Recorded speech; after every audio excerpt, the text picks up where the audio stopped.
You're listening to the Telltale channel. If you like what I do and you want to see me continue to do it, don't forget to check out my Patreon. You can find some ad-free, uncensored, complete versions of my videos on my website, owenmorgan.com. All links are in the description.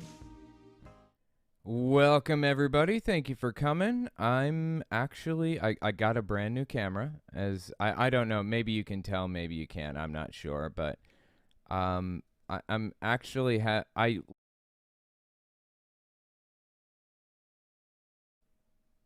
Shit, I'm sorry. Literally like an hour ago, I got it connected. And so let me just try something real quick. Give me just a second. I'm going to try to change some settings because I'm dropping.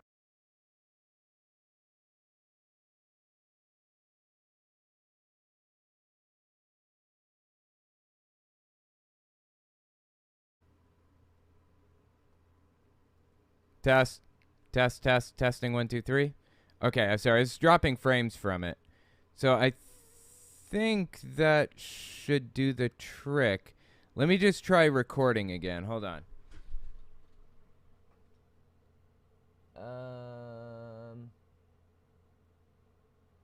I'm recording with my other camera too. Like my good camera, you know? But I gotta find the right, where is it? Format card. Okay. Alright, let me try recording again. Hang on.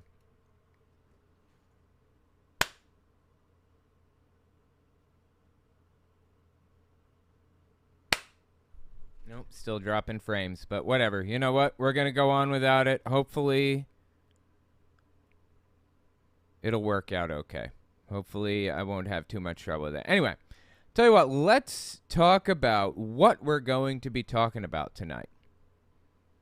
I feel like I look a little purple. I haven't had time to, like, work on the coloration or any of that stuff, so please forgive me for all of the, you know, the tech issues tonight. I'm doing my best here. Doing my best. All right, here we go. Let me read my transitions just for editing purposes. In this podcast, we're going to talk about Greg Locke's new rule. Now, no owl statues. And no cremated remains allowed in his church members' homes. This guy is losing it. People at a recent Trump rally having absolutely no understanding of how government works. Doesn't really matter anyways. It's a cult that's formed around him. The cult existed for longer than you'd think. The anti-vax world getting really detailed in their conspiracy theories. It's actually fascinating to watch him explain contradictory beliefs. Megachurch pastor and televangelist Robin Bullock getting very upset at the people who call him a false prophet for prophesying that Trump would win the presidency in 2020. He's still talking about it. It's kind of funny now. We also take voicemails. If you want to leave a voicemail, the number is 1-800-701-8573. I'm pink. I can fix that. That is fixable. I have color correction. Wait. Add a little bit of green. Pull a little bit of blue away. Just a little bit of blue. If it looked a little bit too pink, I can fix that. Add some red, drop some green, pull the saturation back. Is that better? Do I look better now? Is it okay? I feel like maybe I pulled a little too much away. A little too much saturation. All right, that'll do. Close enough. Is that better?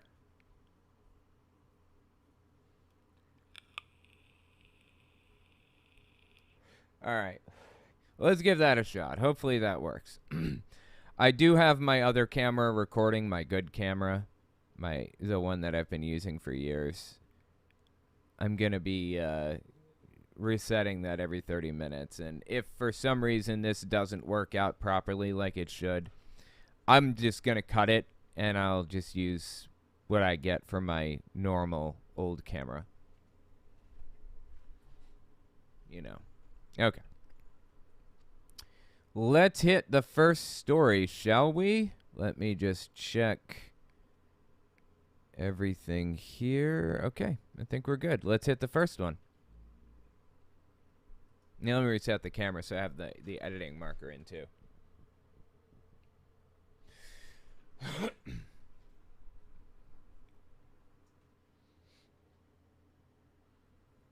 Owl statues in. Sorry, it had to fade in. There we go.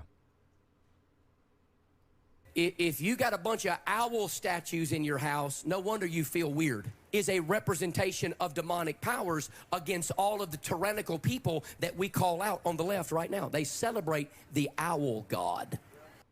Okay, apparently, according to this pastor, the left celebrates the owl god. This is news to me. I'm on the left, ostensibly, and I didn't know that I celebrated any owls, but apparently I do. So this is Greg Locke. If you're unfamiliar, he's a televangelist, hate preacher, extremist, nutcase. I mean, you name it, this guy, you name the problem, this guy has it. He believes himself to be an exorcist pastor. So he exorcises demons from people, basically. And he's going deliverance mad right now, for lack of a better term. He believes there are demons behind every corner. It's a problem, like a real problem for him, seriously. I've got to feel bad for him to some degree. And for his wife, who's following him down this insane, unglued path right now. He got himself in some hot water. No, hang on. I mean, this isn't a new trend. He's been kind of going down this, right-wing conspiracy rabbit hole for a while. Check this out. This is early January 2021, and he decided to talk about Mitch McConnell. If you aren't sure which Mitch McConnell, I get that, there are a lot of Mitch McConnells. It's this one. This is the Mitch McConnell I was referring to right here. The one standing in front of a Confederate flag, taking a picture for the press or whatever, smiling as he takes it in front of a Confederate flag. That Mitch McConnell. Just want to make sure we're on the same page. Confederate flag Mitch McConnell. So anyway, he's talking about Confederate flag Mitch McConnell here, just going completely unglued from reality in the process. Check it out. Early January 2021.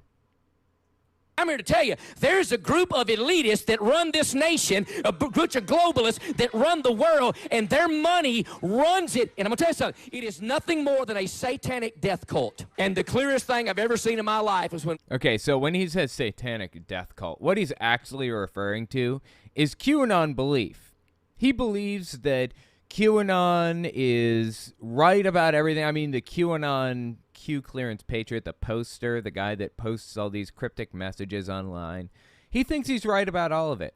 He thinks QAnon has it right about everything, and that they're secretly, draining kids of blood and drinking adrenochrome and blah, blah, blah, blah, all that other stuff. It's crazy. That's what he means. I know he kind of slipped it in there, but I don't want him to get away with it. But if you think that's crazy, just keep listening. It is nothing more than a satanic death cult. And the clearest thing I've ever seen in my life is when Mitch McConnell gets off track, he turns around and the guy behind him gives him the Illuminati hand signal of authoritarianism to make sure he stays on track. Just remind that sucker, we're still in control, we're still paying your bills, and you do anything against what we say, and we'll make sure nobody finds your body, Jimmy Hoffa. It is Oh, give me a break, dude. Okay. If you didn't see that, let me just zoom in on it real quick. Hold up. All right. So I'm just going to kind of step back and forward a little bit here. So Mitch McConnell was giving a talk on the Senate floor or whatever, and this is what Greg Locke was talking about. He was, he turned around to talk to his peers or ask a question or something. I think it was even during a break, and some dude just kind of puts his hands out like this. Like, I do that all the time, like Mr. Burns or whatever. And And Greg Locke read into the conspiracy theory. It's so sad, dude. It is so sad. This guy's mind is gone. Gone, okay? This is 2021. This wasn't even that long ago. I'm sorry. This is 2021. This is years ago. We have stuff from not even that long ago that shows where Greg Locke's head is at. Something just fell. Something very loud. I have no idea what that was. Anyways. Just one more reminder here. This is the Mitch McConnell to whom we were referring right here. This guy on the left. I'm circling him with my mouse. The guy in front of the Confederate flag right here. This one. Okay? All right. Now that we're all clear. Like I said, dude's been going down a hard road. I mean, batshit insane road for a while, to say the least. Listen to what he had to say late January 2022, where he completely loses it at this point. It's absolutely unhinged from reality at this point. Hang on, let me just go see what that noise was. 1 second. Hold up.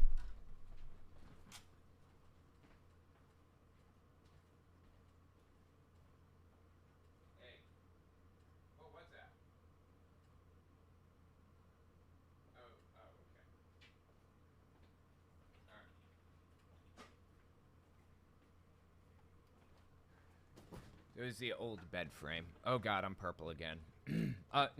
The color will even out as I sit. Yeah, see? There you go. Color evening out already.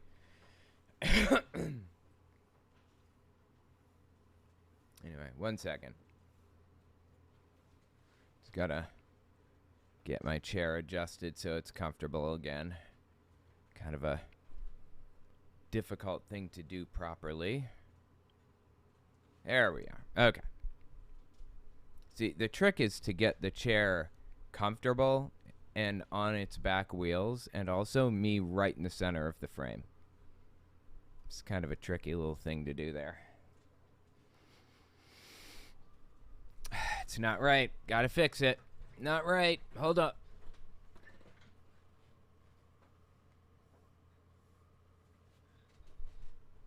Okay. Got it. Sorry about that. Yes. Perfect. Okay.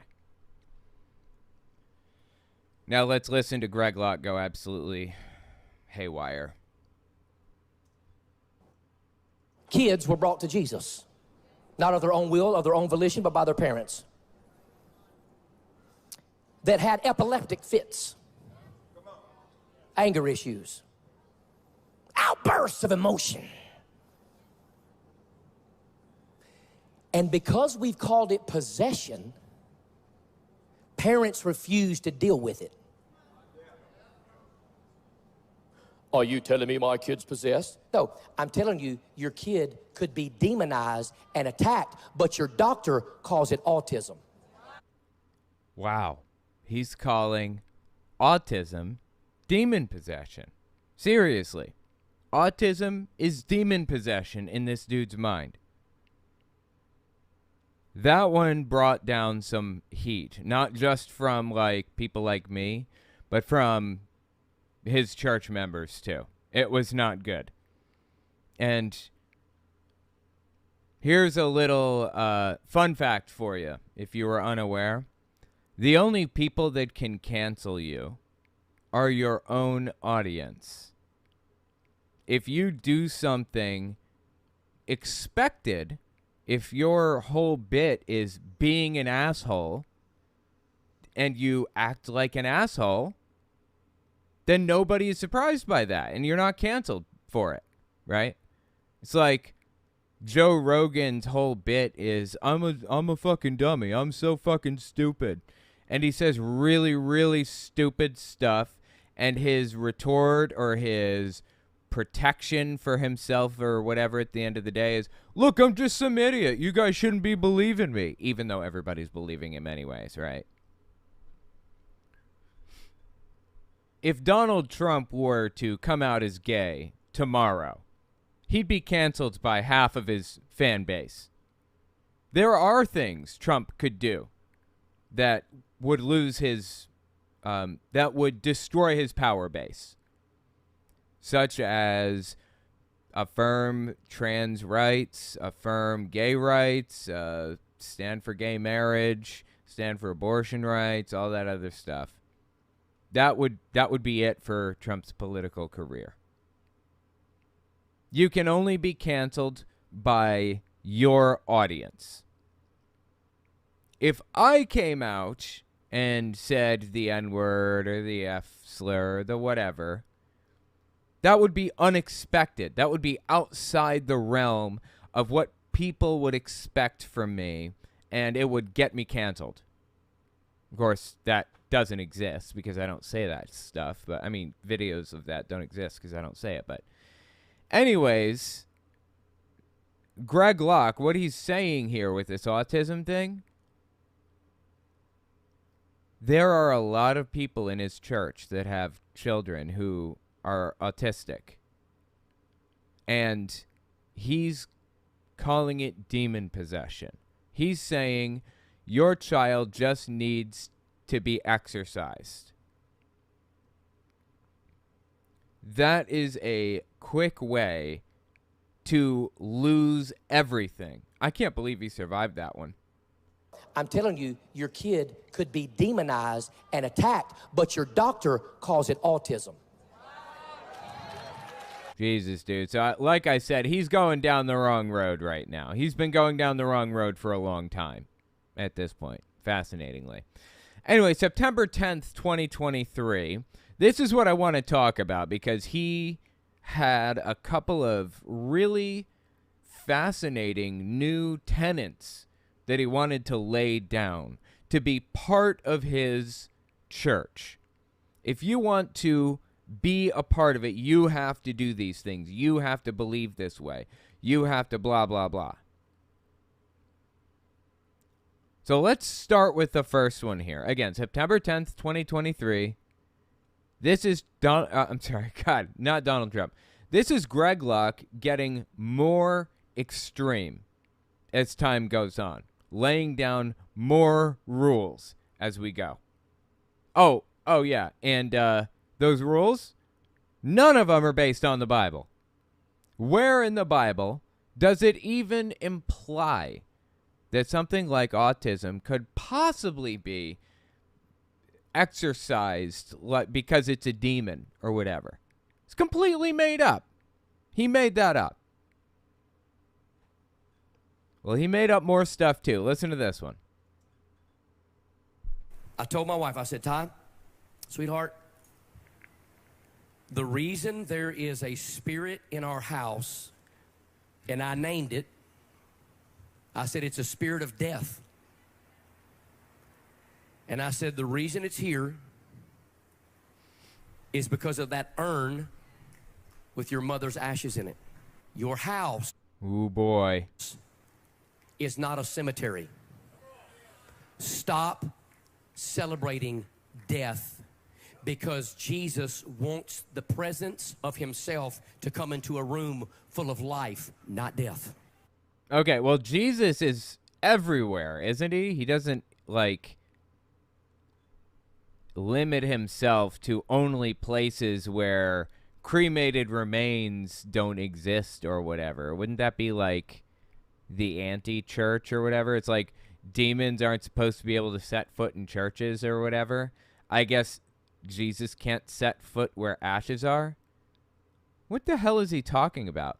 Nothing about this is biblical. This doesn't make any sense at all. None of it. He's just making this up entirely right now. And the issue is not the cremation. There's nothing wrong with cremation. That's neither right nor wrong. There's nothing right or wrong. That's totally up to the family member. Nothing. Right now. Just wait. I bet give it a few months, hell, maybe a couple years.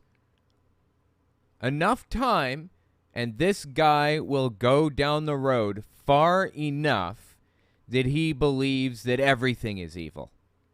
He's already on a complete witch hunt. I mean, full-blown witch hunt. Literal witch hunt.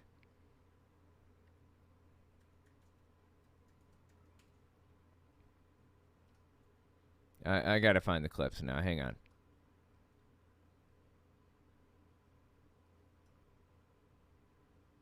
Hold on. I mean, I don't want to talk about this video right now, but this is from late February 2023. This is Candace Taylor, ex-gubernatorial candidate for Georgia, talking to Greg Locke. I believe that you have skills that you've learned and God's shown you. So tell us, how do we deal with witches? How do we deal with witches? Well, first of all, you have to boldly acknowledge their existence. Okay, you got to get away from this long, pointy nose, green face, Wizard of Oz flying around on a broom idea. Witches are reality. Matter of fact, our public school system is hiring full-blown, well-known witches at an alarming rate. Full-blown, well-known witches are being hired in our school systems at an alarming rate. I mean, Facebook, there are huge, massive, thousands of people in these witches' covens. Now, So anyway, the point is the dude is seeing witches behind every corner. And spoiler alert, that is exactly what happened during the Salem witch trials. It's exactly what happened in the Middle Ages when witches were hunted for sport. Anybody could be a witch. That was the problem. There used to be a rule, I think. Yeah, you know what? I'm going to have to fact check this rule. Wait.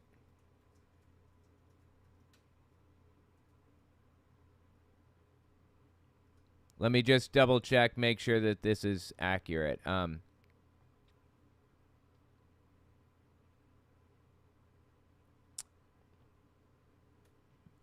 Yeah. Okay. Apparently, there is a blog written on a government website, Library of Congress blogs.loc, libraryofcongress.gov, and it details information found in books that are in the libraries, basically. Anyways, the Library of Congress has a book that talks about, that can be checked out and looked at and everything, that talks about witches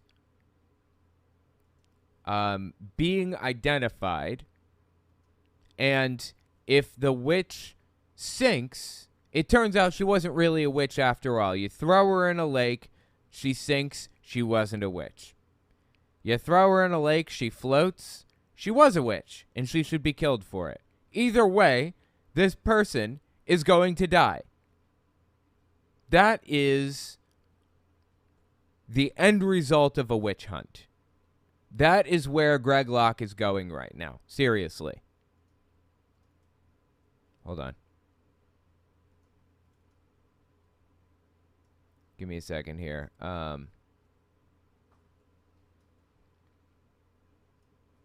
Okay, here we go. Just resize this video. All right. This is when the witch hunt started in earnest. This is the 13th of February, 2022. He was talking about two specific people, Brian and Gina Warren.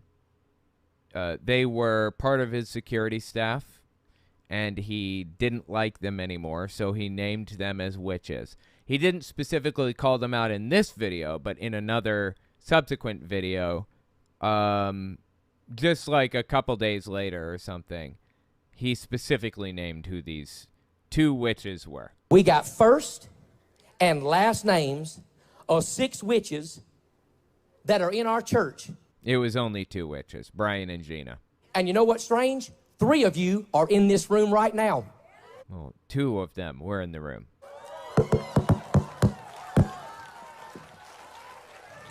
Three of you in the room right now.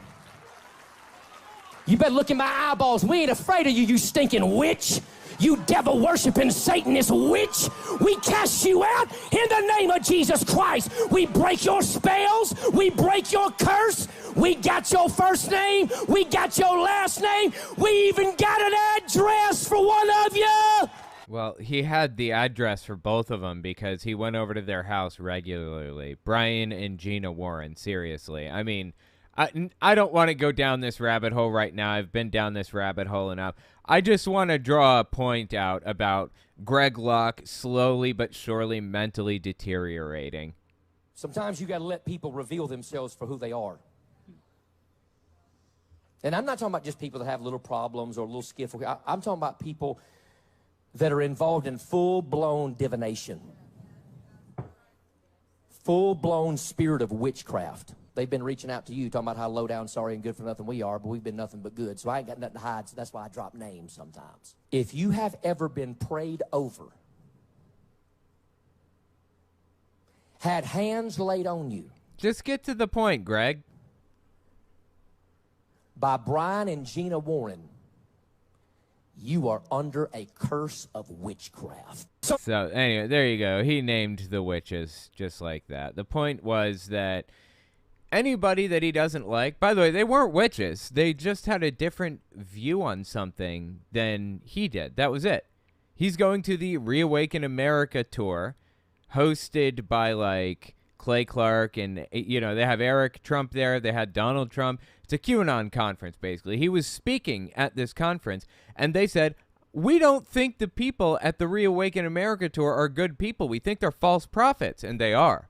They falsely prophesy about stuff all the time.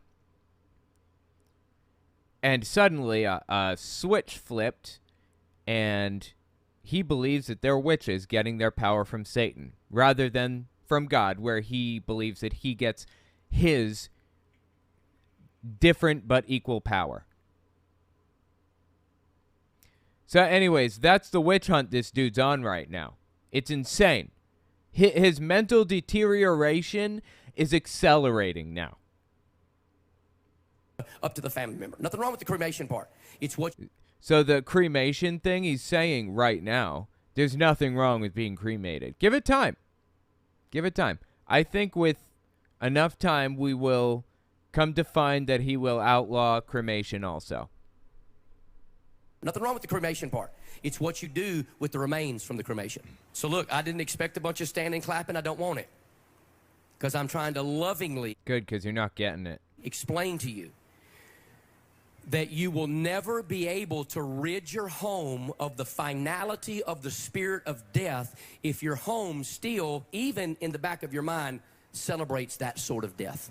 Okay, it's not a celebration, okay? You think that somebody's got an urn at home, it's a celebration? Do you think they're celebrating this person's death? No. It's a sign of mourning. It's a sign of sadness. It's a sign that you cared for them, and you want to think about them, and you want to do everything you can to remember them. You know, they say you die twice. Once when you take your last breath, and the second time when your name is spoken for the very last time. Keeping an urn around keeps you alive at least a little bit. Keeps you in people's memories, right? Keeps you going. Keeps everybody talking about you, and keeps everything, and keeps your memory alive. I don't know how else to put it. I'll probably cut that. It's not a celebration. I don't know what Greg is like smoking right now, but okay. It's that sort of death. If I tell you and forcibly make you live your life a certain way, that makes me a Kool-Aid drinking cult leader. Oh, that was an interesting thing to say. Wait, let's just rewind. Listen to that one more time. Okay, here we go. If I tell you and forcibly make you live your life a certain way, that makes me a Kool-Aid drinking cult leader. Interesting. Okay. That makes you a Kool-Aid drinking cult leader if you tell somebody in your church that they are allowed or not allowed or whatever, or force them to do something that they don't want to do or whatever other thing. Makes you a Kool-Aid drinking cult leader. Huh. So, gay people allowed in your church then, Locke? Is that what you're telling me? Gay people, trans people, whoever? You're an accepting church now? You're not going to tell people how to live their lives? and what to do? Or are you just going to accept the mantle of Kool-Aid drinking cult, which you are? Give me a break, bro. I didn't need to include this section. This was part of it.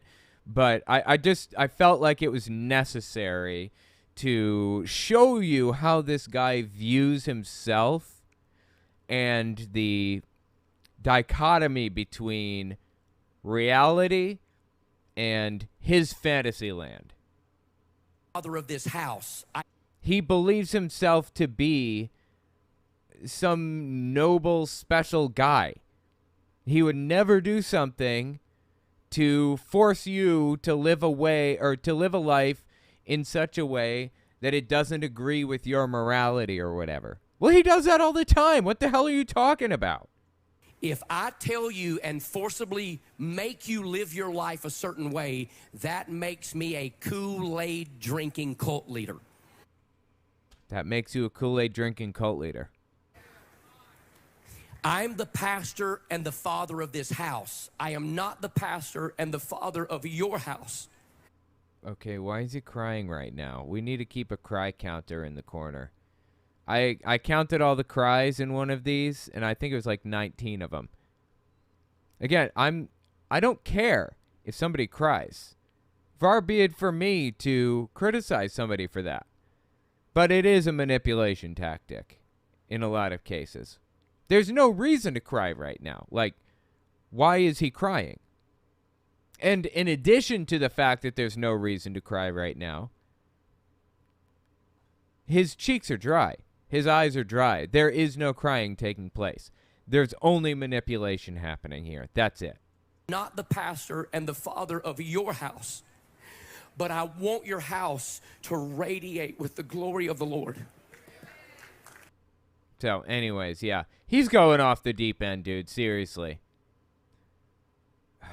If you think that's crazy, though, just wait. I have more. Hold up.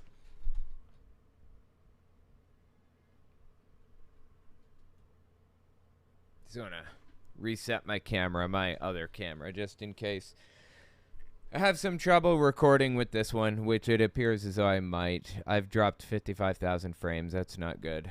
I don't know. We'll see. Anyway, I'll still have the good camera there. All right. Listen to this one. This is actually just a couple minutes earlier.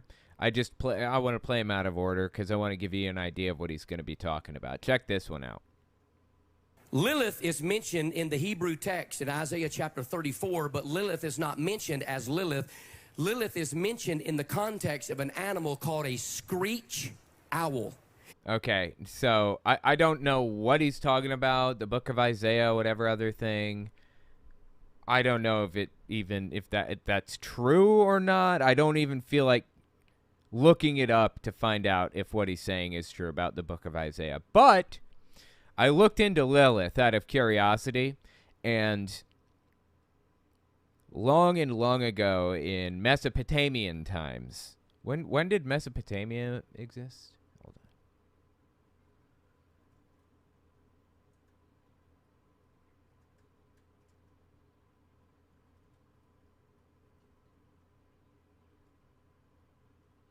Okay, so the Sumerians and the Akkadians, including Assyrians and Babylonians, each originating from different areas, dominated Mesopotamia from the beginning of recorded history, circa 3100 BC, to the fall of Babylon in 539 BC, when it was conquered by the Achaemenid Empire, whatever that is. Anyway. So So Lilith was a Mesopotamian god, or God may not even be the right word. At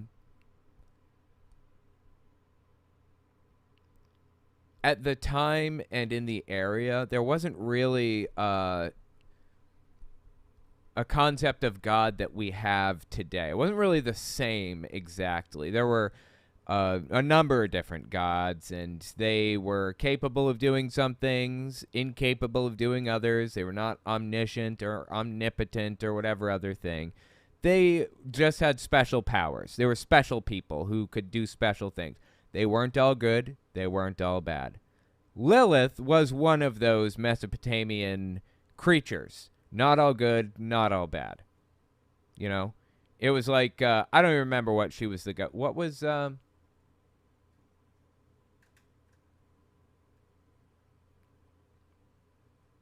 don't remember exactly what her relevance was, but she was from the area and from the time when, you know, certain books of the Bible were being written. So it doesn't surprise me to find her name appear.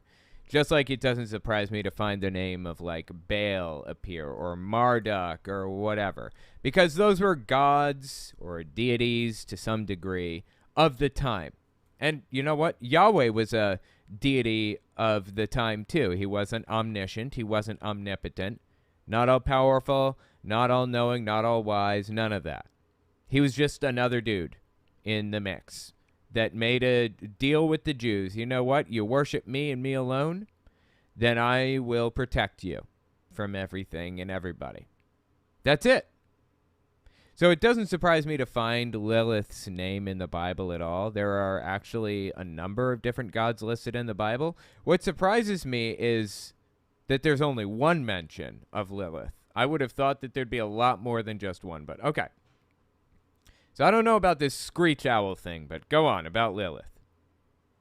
Lilith is mentioned in the context of an animal called a screech owl. You know what's interesting? That the Illuminati's main symbol is an owl. The Illuminati's main symbol is an owl. What? Let me let you in on a little secret here, Greg. A secret that you seem to be completely unaware of. I'm sorry, let me rephrase.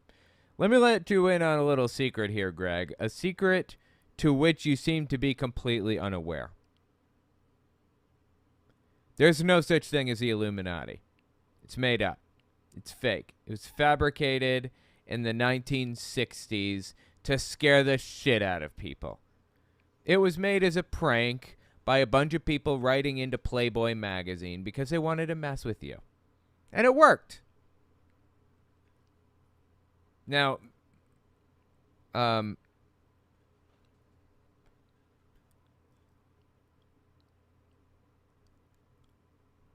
Illuminati as a name has existed for a lot longer than just the 60s or the 70s when when the articles were written in Playboy magazine about the Illuminati. The word, the name, the group to some degree has existed since long before then, but it was really solidified as a real conspiracy theory in the 60s or 70s when people wrote a series of letters into Playboy magazine, contradictory letters, two guys, contradictory letters into Playboy magazine in an attempt to kind of prank people into believing that there was an Illuminati, some secretive group or whatever out there. Greg Locke effectively conflates Illuminati with Freemasons here. Two completely different belief systems, two different groups, two different everythings.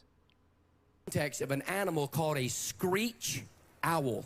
You know what's interesting? That the Illuminati's main symbol is an owl. I don't even know what he's talking about here. A creature of the night. Now, I'm not telling you that owls are demons. It sounds like what he's saying right now. I am telling you that Lilith many times will come in the form of an owl. I will tell you that. So Lilith is a real thing, a real god, apparently. Yahweh isn't the only god out there. Lilith is another god out there, and she likes to fuck with people, basically, is what he's saying, right? So she comes in the form of an owl, and she just messes with you. Okay, I'm with you so far. Go on. I will tell you that. I had been having some weird dreams. Like super weird dreams. Dude, I cannot imagine what this dude's weird dreams are like when this dude's weird reality is this weird. And I would wake up and I'm like, what in the world? Our house is cleansed. This is crazy. And I sat up in bed one night, and the Holy Spirit reminded me that at that time, on top of our refrigerator, we had 2 wooden owl statues with these big old eyes. Holy Ghost. And by the way, yeah, this whole thing where it froze, this is his stream, not mine. So sometimes you'll find that it freezes. That's just how it is. Sorry. Okay, so he finds some owl statues at the top of, like on the top of his fridge, right? That have been there for a while, I guess. Go on. Holy Ghost said, get up right now. Don't ask permission, because she'll be all right with it if the Holy Ghost said so. Some of you men would be more spiritual if you'd ask the Holy Spirit and quit asking your cantankerous wife. Wow. Okay. Let's see. What does the word cantankerous mean exactly? Spoiler alert, I already know. Cantankerous, bad-tempered, argumentative, and uncooperative.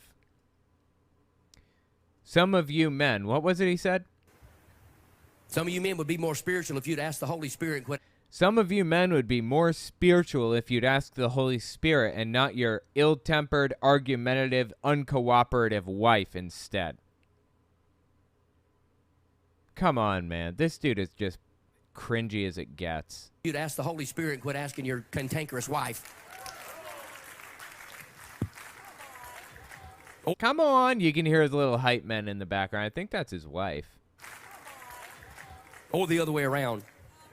Quit letting people talk you out of what the Holy Ghost talked you into. So the Holy Spirit said, get a step ladder, crawl on top of the refrigerator, and throw them owl statues away right now. And I'm like, it's like 3 in the morning, Lord. So I went in there and found a little step ladder. You got to have step ladders in my house. My wife's short. Actually, Greg is short. I think he's 5'6". If you see him standing next to anybody, you know, signing autographs or whatever, you can tell how short he is. He's really short. That's probably why they have step ladders. That's probably why he's laughing. And that's why everybody else has a chuckle also, because they know that he is short. My house, my wife's short. And what the Lord was telling me was, look, there's some things that are accursed that will bring a curse upon a house. You remember? Again, you know, it's freezing. It's not me. It's his stream. That will bring a curse upon a house. You remember what the Bible says in Joshua 6, 7, and 8? Achan sinned in that he took the accursed thing, but it wasn't just that he took that which was cursed. Guess what it did? It brought a curse upon his house. Okay, so it sounds like he's found a verse that he's using to justify something that I find personally fascinating, okay? I grew up Jehovah's Witness. I'm not a Jehovah's Witness anymore, obviously. A lot of people know that about me. But Jehovah's Witnesses believed that items could be possessed by Satan or demons or whatever. We wouldn't usually go to yard sales unless they were yard sales of other Jehovah's Witnesses where we knew the items were safe. We could hold yard sales because we know our items are safe and we're selling them to somebody else. But going to one and purchasing an item, you don't know if it's been, you know, used in some occult practice. You don't know if it sat next to a Ouija board for a year and a half. You don't know if some witch prayed over it. I mean, you don't know this item's history, and it could very easily hold a demon in it. That was the mindset programmed into me by Jehovah's Witnesses. Pat Robertson believed the exact same thing up until his untimely demise at the ripe old age of, 106 or something like that. I don't know how old the dude was. It looks like this is yet another example of Greg Locke going down an extremist path about as extreme as it gets. This is effectively new doctrine he's forming out on the spot, and he's retroactively going back in the Bible and finding reasons to justify it. Piss poor ones, if you ask me. Guess what it did? It brought a curse upon his house. And when I got rid of those owl statues, immediately that nighttime torment went away. So again, I'm not saying you got Lilith in your house. I'm just saying. That sounds like what you're saying. You have Lilith in your house. That if you got a bunch of owl statues in your house, no wonder you feel weird. I mean, I don't know how else to take that. It sounds to me like he's saying some evil demon, some Mesopotamian trickster is in your house if you have an owl anything. This is so sad, dude. You know, some people love certain things, right? You meet an older person. I know it, like, I used to know a lot of older people in Jehovah's Witness congregations, and they're not allowed to really have hobbies exactly. Their hobby is Jehovah. Always. But they really get joy out of decking their whole house out with some specific thing. You know, they love putting Blue Jay everything all over everywhere. They'll paint their walls blue. They'll have Blue Jay plates, you know, the little bird, or hummingbirds. They love hummingbirds to death. They'll have a hummingbird wind chime thing. Everything is hummingbird themed at their house. And there are people that love owls too, in that exact same way. When you have no hobby, because your hobby is God, by mandate, you find little ways to connect with your own real, authentic personality. And Greg Locke is targeting part of people's personality right now and doing everything he can to ruin it. This is so sad. I'm not saying Lilith's in your house if you like owls. I'm just saying it makes sense if you're having problems. That's all. Who's in your house, no wonder you feel weird. Because it's a creature of the night that is a representation of demonic powers in the Old Testament. No to literally all of that. I haven't read the verse. I don't know the context behind all of that or whatever. But owls are not presented as evil in the Old Testament. And you know what? If we went by what the Bible said about certain animals or certain creatures or certain whatevers, if we use the Bible as a guide for how we view certain types of pets or whatever, we wouldn't be able to have dogs. Every time the Bible mentions dogs, it's in a negative light. The dog bit somebody, or the dog attacked kids, or the dog this or that or whatever. Dogs are always framed negatively in the Bible. So I don't know about this Old Testament owls are framed bad or whatever thing, but it's complete nonsense. People can enjoy owls if they want, okay? It's a little thing, but it's just one more thing to pile on top of the effort that he's putting forward, consciously or not, to indoctrinate people into a cult, to control every aspect of their lives. Like I said, whether he's aware of what he's doing or not, that's what he's doing. Everything he can to micromanage people's lives. Anyway, let me know what you think about this in the comments. This is just another example of this dude going down a right-wing evangelical extremist path, and it is so sad to see, man. All right, let me take a short break. When we come back, we're going to talk about people at a recent Trump rally having absolutely no understanding of how government works. Doesn't really matter anyways. It's a cult that's formed. Doesn't really matter anyways. There's a cult that's formed around him. The cult's existed for a lot longer than you think. So give us 30 seconds, and we'll be right back. You're listening to the Telltale Channel. Don't forget to check me out on all social media: Patreon, Twitter, Teespring, and Etsy. All links can be found in the description or on my website, telltaleatheist.com.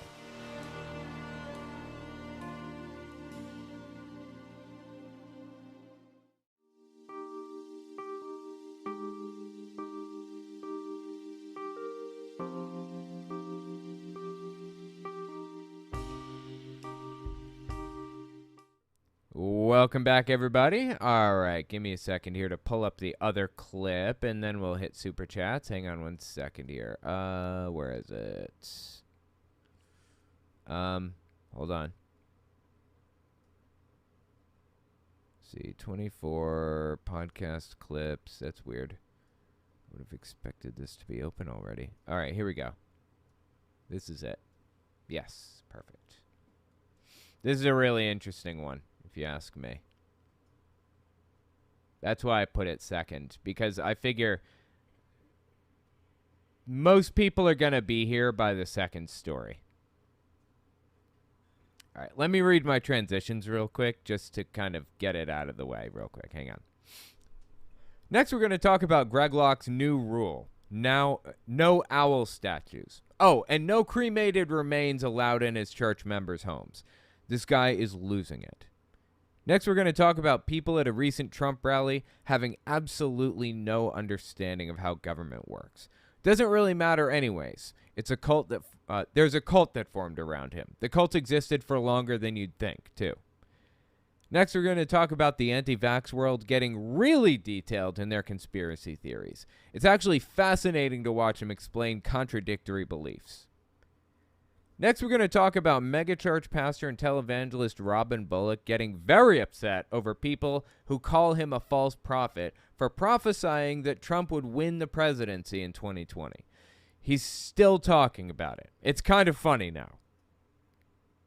And there's one more. Actually, give me a second here. Hang on. There's one more thing that I wanted to read. Okay, here we go. One more thing I wanted to read. We're not covering this story, but this is going to release on the podcast, I believe. Next, we're going to talk about Matt Walsh getting it completely wrong about Scientologist Danny Masterson and Russell Brand's allegations. Why is it that Republicans constantly defend rapists? Charged, convicted, and sentenced charged, convicted, and sentenced, and Republican thought leaders are still defending them. That should tell you something. Danny Masterson's charges are extremely similar to Bill Cosby's, but they didn't defend Cosby. That's interesting, isn't it? All right, let me read it one more time so that I can insert it later. Matt Walsh getting it completely wrong about Scientologist Danny Masterson and Russell Brand's allegations. Why is it that Republicans are constantly defending rapists? Charged, convicted, and sentenced, and Republican thought leaders are still defending them. That should tell you something. Danny Masterson's charges are extremely similar to Bill Cosby's, but they didn't defend Cosby. That's interesting, isn't it? All right, cool. Sorry, I just wanted to get that in there. Again, we're not covering that one tonight, but I wanted to have it available and out of the way because it will be in the podcast eventually. I haven't edited that. I did the video on my Wednesday show, I believe, and I was going to put it on my main channel, but I decided it was better suited for my podcast, so I'm going to move one from my podcast, put it on main. For the record, anybody wondering what the difference between my channels are? Owen's Fireside Chat, the one you're watching right now, is primarily political. Telltale, my Owen Morgan, my main one, is primarily religious related or cult related. And Unfiltered is just me watching crazy shit. Breaking it down, so. Anyway, yeah, I should give you a little bit of context. All right, cool. Where was I? There we are. Okay, cool. Stampede122, thank you so much for the super chat. 112 years ago today, RMS Titanic is about to have her fitting out delayed. It's about to have her fitting out delayed by 6 weeks because of the Olympic getting repairs from her. Olympics collision with HMS Hawk 4 days ago. Neither sank. Interesting. Yeah. The Olympic. Was that the Titanic's twin ship? There's some twin ship to the Titanic that also sank, but it's in 400 feet deep water rather than 12,000 feet deep, I think, or whatever it is. Wait, is it 12,000? I think it's 12,000. Anyway, it's crazy. Thank you for the fun fact there, Stampede. Oh, recently Greg Locke also got the police overtime bill for his Labor Day shenanigans. Really? Good. Good. I'm glad to hear that. It's unacceptable for him to be to be benefiting from the police the way that he does and not footing the bill. Paying zero taxes, paying zero anything, and being a megachurch right outside city limits, so the county has to deal with all of his garbage. I did not hear about that, but I thought that, they've been talking about that for a while, so that doesn't surprise me at all. Check the Bohemian Grove Secret Society. That's where he gets the owl from also. Okay, interesting. Thank you, Frankenstein. I'll take a look at that. Bohemian Grove Secret Society. Huh. All right. Bohemian Grove Secret Society. Owls. Got it. Cool. Go, Owen, go. And his wife isn't the only thing that's short, if you catch my drift. Oh, I catch your drift. I got it. That's funny. Thank you for the super chat there. Did you hear about what happened to Lauren Boebert? Or what Lauren Boebert did recently? Make a fool of herself in a public theater? Who hasn't grabbed some TNA in a theater a couple of times? I gotta say I'm guilty of that myself, right? Who hasn't grabbed a dick in a theater before? I gotta say, this dude's done it. No, I'm just kidding. I've never grabbed a dick in a theater. But I don't blame Boebert for having fun. I blame her for doing it in a crowded theater with children around, in an inappropriate place, and for being obnoxious about it, and for preaching about family values at the same time.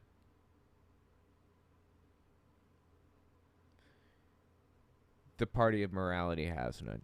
I don't care about Lauren Boebert's behavior. If you don't know, she recently was watching a play of Beetlejuice with some dude that she was dating or something, and this was all caught on CCTV footage.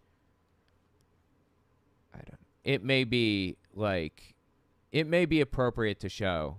Do you guys think it's appropriate to show because it's black and white? And red all over, like nuns in a chainsaw fight, kind of? I should download this video. Nope, not that one. I just want the raw footage. Here we go. Republican Representative. This is not the raw footage. Here, okay. It happened at the family-friendly show, Beetlejuice. Surveillance video shows Boebert vaping and behaving disruptively with her. Yeah, she's being obnoxious, and people around her are asking her to shut the fuck up. Right? That's what it was all about. Just be quiet, please. We're trying to enjoy a show here, right? Companion in the theater. They were escorted out. Boebert blamed her actions on her pending divorce. And she throws the finger up at people. That's not all she did. They just talked about her being disruptive. Boebert. Say it 3 times and she appears in security video from a weekend performance of Beetlejuice, where the congresswoman was kicked out of the theater for being disruptive. The DCPA says she was vaping. Boebert's team denied that, said the haze was from fog machines in the show. I don't really care about any of this stuff. I don't care about her vaping. That claim goes up in smoke when you see the video. Yeah, she was vaping in the theater. You know what I care about? She was violating the rules at the theater. I don't have any rules in my house that say I can't vape. I'm perfectly allowed to. The pregnant woman sitting behind Boebert told the Denver Post she asked her to stop vaping, and Boebert refused. Her one-woman show continued, taking flash photos, raising her hands and dancing, often the only one clapping. Being an obnoxious idiot in a quiet theater. Or standing up in the crowd. Boebert occasionally took a break from being disruptive to enjoy the company of her male companion. He briefly had a grasp on the situation before ushers returned. So he grabbed her. And told Boebert she had to leave. He grabbed her and she grabbed him. In fact, she grabbed him with one hand and then grabbed him with both hands. Really got in there, from my understanding. So now you know, like, the story. That's basically what happened. I don't have a problem with any of those things, truthfully, except for the fact that, A, she's being disruptive. B, there's a pregnant woman behind her watching all of this unfold and asking her to stop. So that's when you just stop. And C, you don't do that shit in a crowded theater. And D, you don't do that shit if you're preaching family values nonstop in Congress as a congressman. Just a joke, man. Simply a joke. This woman is a joke. And she's this close to being taken out of office. This close. We could have her out permanently within the next election if we vote hard enough. Seriously, she was only a few hundred votes away from losing. She almost didn't make it. Adam Frisch almost won. So if you're in her district in Colorado, get out there and vote, for real. Vote her out. Now if we can get Marjorie Taylor Greene out of office, or Matt Gaetz, or whoever else, or some of the traitors. Paul Gosar. I believe he's running uncontested. Anyway, just disgusting, man. Anyway, thank you for the message there. All right, let me reset the camera, and we'll hit the next story.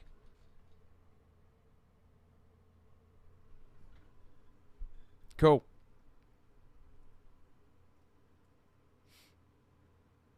No man can endure what you have endured. Do you realize that God is behind you and strengthening you? Holy Christ on a cracker, bro. There is a full-blown cult behind Donald Trump right now, and he knows there is. But what's interesting about this cult is that it hasn't always... I'm sorry, let me rephrase. But what's interesting about this cult is that it hasn't always existed for Donald Trump, but it's existed for a long, long time. So let me just show you some examples of what I'm talking about and expand upon what this cult is and the things that it does. First, let's listen to the rest of the clip. Let's just listen to the whole thing. Check this out.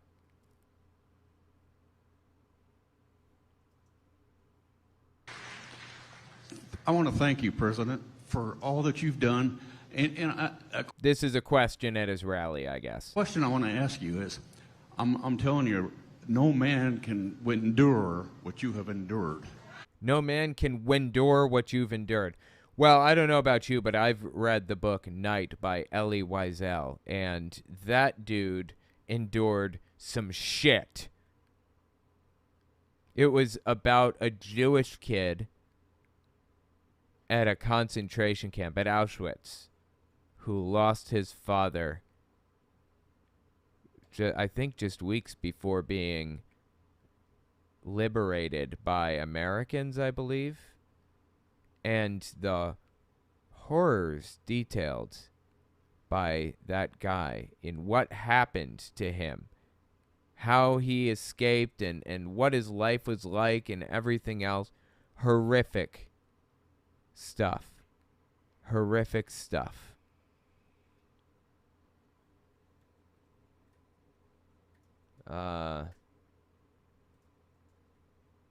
Let's see. I'll just give you an example.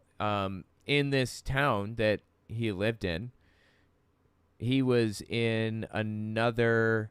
I'm sorry, no. I'll just give you an example of some of the things that were going on at the time. There's this book called Ordinary Men by Chris Browning, I believe, and it talks about how ordinary men turned into Nazi hardline extremists. There was a time where Hitler did not control everything yet. And as he conquered more and more of Europe, you know, Holland and Denmark and blah, blah, blah, he gained more power, and He took extra steps to be even more horrific in a lot of ways. There's a point in time at the very beginning of what they call the Jew hunt, where they openly said, we're taking Jews out and that's it. At the very beginning of that, they sent Nazi soldiers around to round up everybody in the town that was Jewish, have them hold a rope or tie them to the rope or whatever, walk them out of the town, have them dig a ditch that was 6 feet, 10, 12 feet deep, which is a lot of work, by the way. It takes hours and hours, days maybe, to dig a ditch that deep, even with 100, 150, 200 people helping you. It's hard work. They dug a ditch, and while they're digging the ditch, the Nazi soldiers are sitting on their trucks getting drunk. And they told the people to line up along the ditch, just this first batch. You know, your mother and father and your aunts and uncles, they went first. They stood together side by side, while the drunk Nazis shot him in the back of the head, on the neck. Not on the head, but the neck. Because if they shot the head, it'd make a mess. If they shot the neck, it would kill him, and it would be less messy. So aim for the neck. You are standing there, you see your mom and your dad, your aunts and your uncles fall into the pit dead. Your cousins are next. They line them up. These Nazi soldiers aim at the neck, pull the trigger. They fall into the pit that they just spent hours digging. And that's it. Lights out. I can't think of a worse thing for somebody to endure than that. There was actually a person that survived that. The Nazi soldier didn't feel right about it. So, a lot of Nazis didn't feel right about what they were doing. That's why they were getting drunk. Because they didn't like what they were doing. So they would, miss a lot, quote unquote. They'd miss all the time. And there's a story of one guy who got shot in the leg and fell into the ditch. And his mom and dad fell on top of him. Dead, of course, as the next line came along. He climbed out of the pit and survived to tell his story. Again, Ordinary Men. Great book if you want to give it a read. But that's when Hitler realized that human beings just are not supposed to kill people. They're just not. We aren't designed to kill other human beings. And when we do, it really fucks us up. So he wanted to create... So he tried to industrialize the process. And the people who didn't seem to have any problem with it at all, with pulling that trigger, who had perfect aim every time, who just were completely unaffected, obvious psychopathy type 2, sociopathy, he put them to work at those camps. Auschwitz and Dachau, I think it's pronounced, and others, He put them to work there, and they did some absolutely horrific stuff. People who probably would have ended up being serial killers if they hadn't found themselves in that exact spot at that exact moment.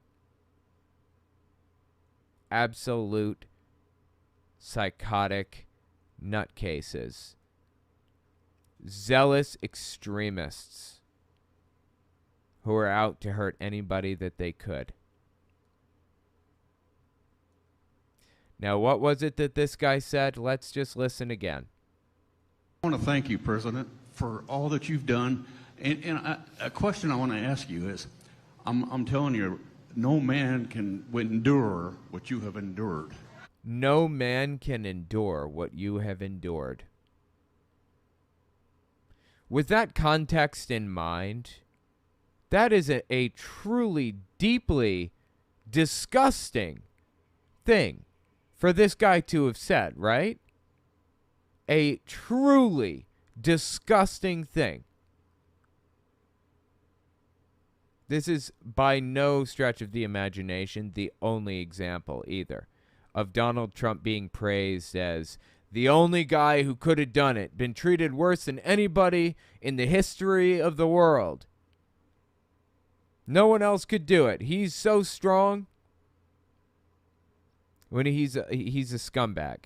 He's just a scumbag. That's it. That's his personality trait, scumbag. You know, not an insult, an honest, objective analysis of who and what Donald Trump is. Scumbag. There's something else I want to mention about that. I'm trying to remember. Give me a second here. Hold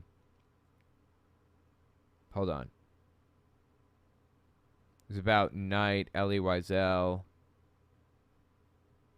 Auschwitz. Trying to remember. Let's see. What was it? It was about people having really bad... Oh, yeah. Here's another way that, just to go back to what I was saying a minute ago, here's another way people justified this stuff to themselves. People who had consciences. Nazis who had consciences.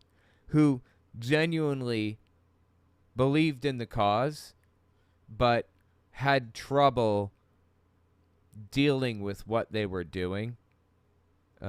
You know, taking another person's life like this, an innocent civilian, somebody who didn't do anything to anybody, just an honest, innocent person. There were a couple of partners in Police Battalion 18 or something like that. I forget what it was called. One of them, what was it? I'm trying to remember now. One of the partners would shoot the mother of a kid. They'd see a woman and a child at a market, and they'd shoot the mom because he felt okay about shooting an adult. He felt he could justify it to himself. You know, they're enemy combatants, they're evil, they're part of a cabal, blah, blah, blah, blah, whatever. And his other partner would take the kid out because no kid should have to live without the mother. So they had a nice little system going there where they could justify it to themselves in a circular type of pattern. But Donald Trump has suffered the worst out of anybody. Absolutely. 100%. I'm telling you, no man can endure what you have endured. Do you realize that God is behind you? That is a psychotic question to ask. And strengthening you? Do you realize that? Well, I appreciate what you're saying. I understand what you're saying, too. It's been a terrible thing in so many... I understand what you're saying. It's been a terrible thing. Why didn't he say yes? Why didn't he say, yeah, I absolutely agree? I find that really interesting, that he didn't agree with what the dude said and just accept it. Anyways, the only thing, the great gratitude I get, I'm looking at polls now where we're 50 points, 60 points up, you know, among all these people. And we're beating Biden in all these polls. No, he's not. Beating everybody. And we have had to endure. We endured a fake Russia thing for years. Yeah, now he's using propaganda techniques. Anyways, the point is, he gave a non-answer to this absolutely psychotic question.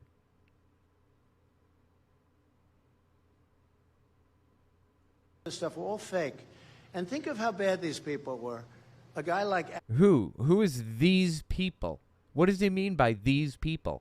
Adam Shifty Shifter. He's a real bad guy. I call him pencil neck. He's got the smallest neck I've ever seen. He's not going to be playing for your local teams, Iowa State. They're not going to be recruiting him to play football. Okay. Anyways, the point is, there's a cult behind Trump. Do you realize that you are chosen by God? That was the question. Let's just set aside for the moment You are the most persecuted man in America. Just set it aside. That is psychotic in its own right, but okay, whatever. The most persecuted man ever, I'm sorry.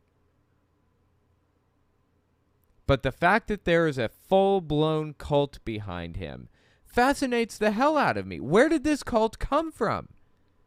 Who started this? How did this form? What happened? Endure what you have endured. Do you? I'm telling you, no man can endure what you have endured. Do you realize that God is behind you? Do you realize that God is behind you? How did this cult come to be?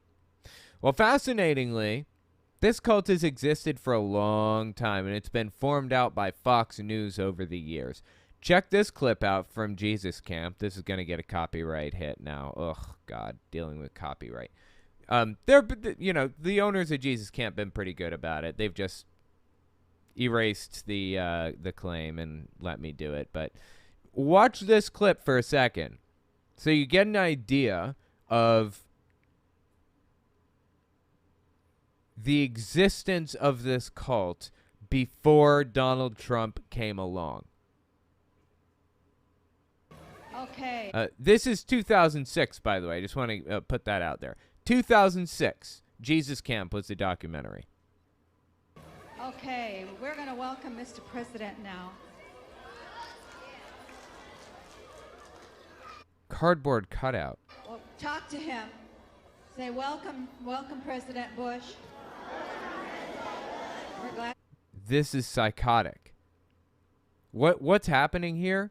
They get a group of children together in a room, put a cardboard cutout of George W. Bush at the front of it, at the front of the room. And next, they tell them to give their worship to him, or give their whatever, give their power or spirit or whatever to him, so that he can battle the forces of evil or some other nonsense. You're here. I want you to bless him. Speak a blessing to him. Would you do that? Raise your hand to speak a blessing to him. Speak a blessing to him. I'm sorry, not worship him, but speak a blessing to him. Didn't the Bible specifically say no idols? I seem to remember the Bible saying no idols very specifically. Do some warfare over him. Some warfare. Some warfare. He has surrounded himself with spirit-filled people. So pray in the spirit over him. Here he is. Speaking in tongues, praying in the spirit, so on and so forth. Here he is. He's come to visit us. Yes, Lord. Thank you, Jesus. Point is, this cult existed long before Donald Trump came along. And George Bush, he knew this cult was here. George W. Bush, he knew it was here. Hell, I believe Reagan knew it was here, and George H.W. Bush knew it was here. I believe this cult was being formed out by Fox News since after Reagan, in my opinion. I believe that's when it really started taking root. That's when things started going off the rails. George Bush knew this cult existed. He knew that it was a growing presence, but he didn't take advantage of it the way that Donald Trump did. Donald Trump saw an opportunity, and he seized the reins of this cult and ran with it. Turned himself into their leader like nobody else. George Bush knew this cult was here and appreciated their votes and their fervor and their evangelicalism and their everything else, but he didn't feed into the cult any further than they already existed. I'm sorry. He didn't feed into the cult any further than he already had. Donald Trump fed into it. He wanted people to be members of this cult for him. So Donald Trump co-opted a cult that already existed before he even came along. So where's the cult now? Check this out. Mid-September 2023. This is at a Trump rally. I think this is in Iowa, and it's RSBN, Right Side Broadcasting Network. By the way, the guy on the right with the microphone, the dude doing the interviews, that's Marjorie Taylor Greene's boyfriend. I don't know if you guys knew that. But check this out. This woman is a member of the Trump cult. Trump, chances are he could be watching us right now from his plane. What message do you have to President Trump right now as he comes to this event? I want a picture with you, sir. You are just, you know what? God sent him down here. I promise you. He's working for God. Yeah. God sent him down here. He is working for God. Big thing in my world. There's a big picture at play here. Jesus Christ, dude. She is completely gone. She is a member of the cult, if I've ever seen one. You have one thing to say to Donald Trump. What is it you say? You were sent by God. You know that, right? Sounds familiar, doesn't it? Terrible thing in so many. God is behind you and strengthening you. Are you aware God is behind you and strengthening you? What is the thing she chooses to say to Donald Trump? I want a picture with you, and... Sir, you are just, you know what? God sent him down here. I promise you. He's working for God. Yeah. Absolutely psychotic, dude. But the psychosis continues on because she goes even further. Mid-September 2023, same rally, just a minute or two later. Listen to what she said here. Okay. But what is Trump, under his policies, how did it benefit your life? Under Trump's policies, how did it benefit your life? Fantastic question. It's almost like he's a real journalist. Of course he's not. He's Marjorie Taylor Greene's boyfriend, but okay. Terrible. Okay, good. Yeah. How did it benefit you? Are you work? Are you retired? I mean... No, I'm disabled. I have a broken plate in my back. And Wait. Did she just not give us an answer there? How did it benefit your life? It didn't, as it turns out. Oh, I'm just now realizing, it didn't help me at all. It didn't help me in any way, shape, or form. Life. Yeah, maybe the wrong question to ask a Trump cult member. Under his policies, how did it benefit your life? Are you work? Are you retired? I mean... No, I'm disabled. I have a broken plate in my back. And it really bummed me because during COVID, I was supposed to get my third surgery and have it fixed.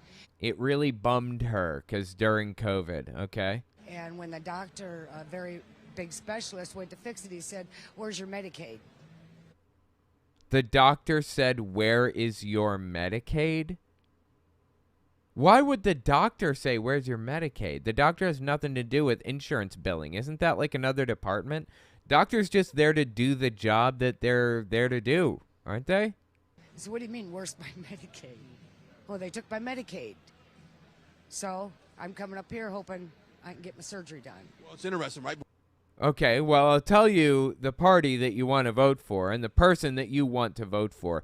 If you want your Medicaid back, the party that has tried to expand entitlements, things that you are entitled to because you paid into it, the social safety net. Democrats have expanded consistently the social safety net, and Republicans have consistently drawn it back, attempted to cut it. You know that I'm paying into Social Security right now money that I will probably never see. At this rate, Republicans are going to destroy the Social Security system, if you will. It's self-sustaining. If people would stay out of it, if the government would stop borrowing from it, it would sustain. It would be fine. They're going to continue to raise the cost of, they're going to raise the FICA taxes that you put into Social Security. They're going to raise the retirement age, do everything that they can to get more money out of it until it's completely insolvent and then taken over by a private company, basically. And it's means tested, and now you only get Social Security if you want to, blah, blah, blah. They're just going to destroy the program. That's the bottom line here. That's what's going to happen. Now, does this woman want that? She's really upset over the fact that she doesn't have Medicaid, which, by the way, is a social safety net program. I had Medicaid. I had a life-threatening illness when I was 21. It was a terminal illness, actually, but I made it through, surprisingly. 40% chance of survival, and I made it through. 40% sounds like, a lot to people listening right now, but when you're sitting there at the doctor and he tells you you have a 40% chance of living, it hits a little harder, And I had Medicaid at the time, and guess what? Medicaid paid $115,000 for my treatment. It's basically like chemo. I was taking a shower, washing my hair. It was coming out in clumps. I was itchy all night, all day, all night. I was sick. Moving made me vomit. I was taking 14 pills a day and an injection. I was sick. And Medicaid paid for it for me. I was supposed to be on it 12 months, that treatment. I got 6 months out of Medicaid, but it was enough. Medicaid saves people's lives. And guess what I am now? I am a contributing, tax-paying member of society. That's what I am now. That's what Medicaid does for people. That's what the social safety net does for people. Contributes more to society. Do we want to live in a society where people who get this illness, who get this terminal condition, just die?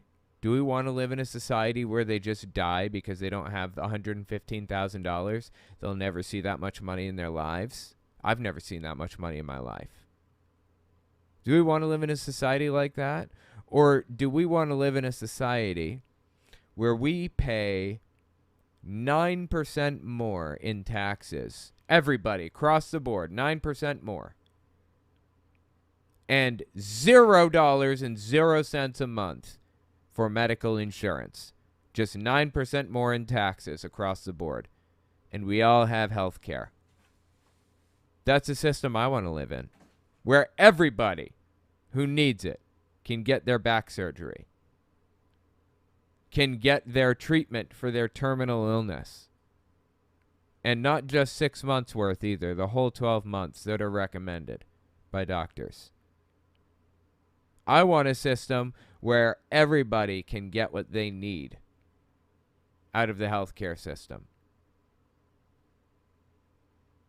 And I vote left. I vote Democrat or whatever, whoever is on the left. Bernie Sanders, ideally.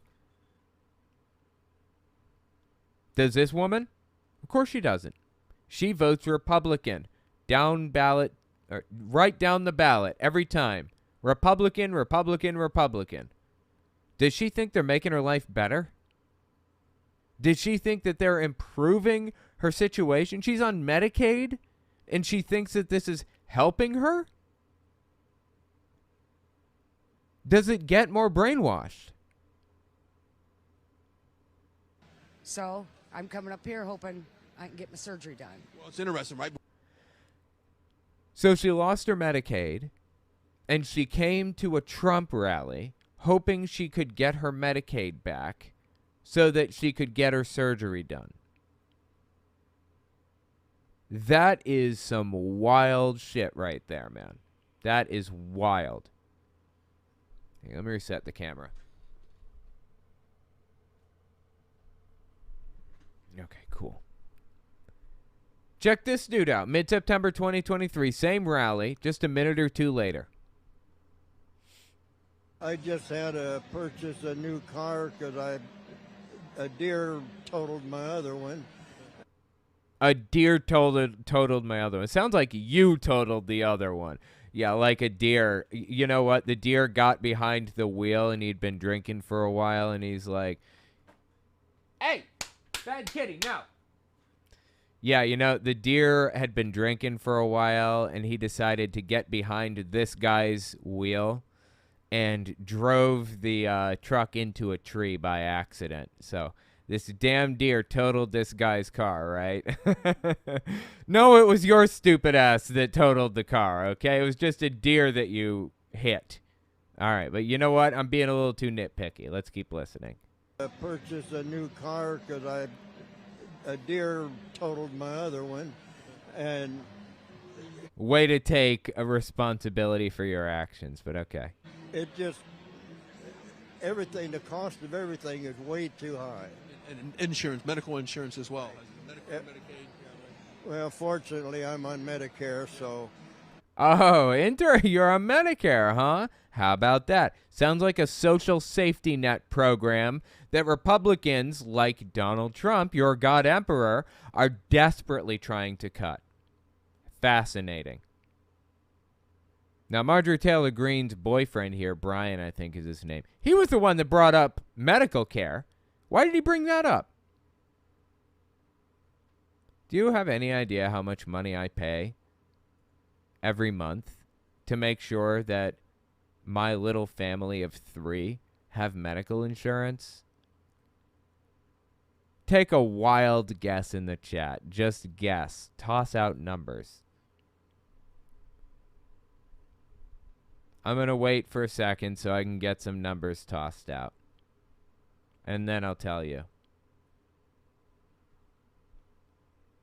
I pay $2,000 a month. $2,000 per month for medical insurance for my family of 3. No fucking joke. And that does not include dental insurance or vision insurance. If I need new glasses, I got to pay for that shit myself. That's just if I go to the hospital, they'll cover my bill. Most of it, at least. Probably. If I go to the right hospital, maybe. Of course, there will be co-pays and all that other stuff. You know, I go to the doctor every month. And I still have, like, my wife goes to a doctor every month. My kid goes to a doctor or whatever. And I still have to pay another $600-700 a month in medical bills, along with my $2,000 a month that I pay in insurance, for real. It's out of control. And Republicans aren't trying to fix it. Okay? Republicans are trying to reverse it. They're trying to erase the social safety net that we have. They're trying to erase Medicare and Medicaid and Social Security and VA benefits and all that stuff. You think your VA benefits are safe? You're wrong. And by the way, VA benefits, the VA hospitals and everything, my dad had access to the VA hospitals, and so did my mom, because they were both in the Air Force and they were both honorably discharged. And they even got military pensions, both of them did, at the end of their lives. That's real, full-blown, socialized medicine, the VA is. Medicare, Medicaid, that's its own social safety net insurance company. And I would like to see, ideally, Medicare and Medicaid or Medicaid expanded out to everybody. Like, everybody can have it. Everybody does have it by default. And again, I'll pay 9% more in taxes instead of $2,000 a month. Okay? I would gladly pay that with a smile on my face. I'd be the first one in line every year with a check in hand, standing in line. If it meant I didn't have to pay $2,000 a month. But no, it's Democrats' fault. Donald Trump's going to fix it for this guy. He's even going to give him a new truck. You just wait and see. Wait and see what Trump does for this guy, okay? Insurance as well. Well, fortunately, I'm on Medicare, so that helps out a lot right there. And I'm a veteran, so I've got my VA benefits. So just a joke, dude. These people have no clue what's going on. They are completely lost. They're in La La Land. They have no idea that Donald Trump is the one trying to stop this stuff from working for them, right? Hold on, let me see here. Yeah, okay. I mean, like I said, this is a full-blown cult that exists, completely detached from any type of reality, any type of logical thought whatsoever. It's gone. This is Jim Caviezel. If you don't know him, he played Jesus in Passion of the Christ. He also played some, I don't know, hero in some movie that came out, The Sound of Freedom or something, in 2023, I think. I don't even know. Anyways, he's close friends with Mel Gibson. That should tell you something. You know, Mel Gibson, the famous anti-Semite Mel Gibson.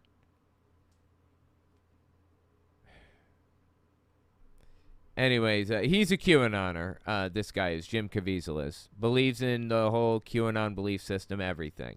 Mid-September 2023, he had this to say about Donald Trump. Listen to this. Just reaffirming even more clearly that this is a cult behind Trump. Say to Donald Trump, then when you watch this movie, talking about The Sound of Freedom, his new movie, you will be at peace and at rest because you, more than anyone, have done incredible things. Jesus talks about that. You know, faith without works is dead. 1 James, I believe. Jesus did not talk about that. That was not Jesus, bro. When was wait, what was it he said? Faith without works is dead.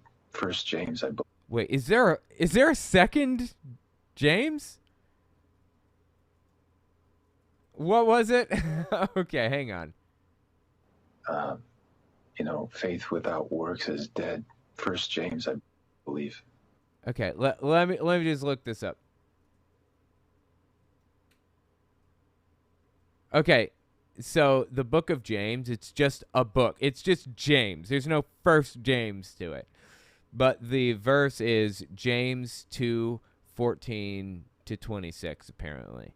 And he's rebuking those who claim to have faith in Jesus, but don't show it by their good works, so on and so forth. Okay. He can't even get, like, claims to be a Bible-believing Christian. He can't get the most basic stuff right. Okay. James, I believe. But it is dead.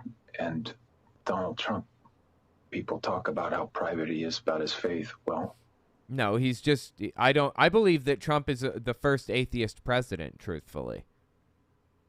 Maybe Obama. I don't know. I don't think Trump believes in anything except for Trump. That's it. That's what he believes in. Donald Trump.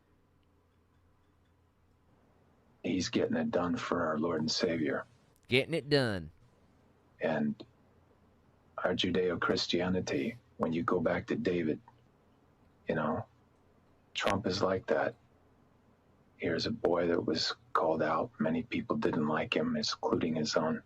I'm talking about David now. You can cough if I'm listening to something. If you want. Anyway, sorry. I guess the dude wanted to clarify that he was talking about David because he didn't want to, like, give anybody the impression that he's shitting on Trump. Okay. It was called out. Many people didn't like him, including his own. I'm talking about David now. His own father. And he was selected by God, and I believe Donald Trump was selected by God Almighty, and I'm talking about the Father, Son, and Holy Spirit, God.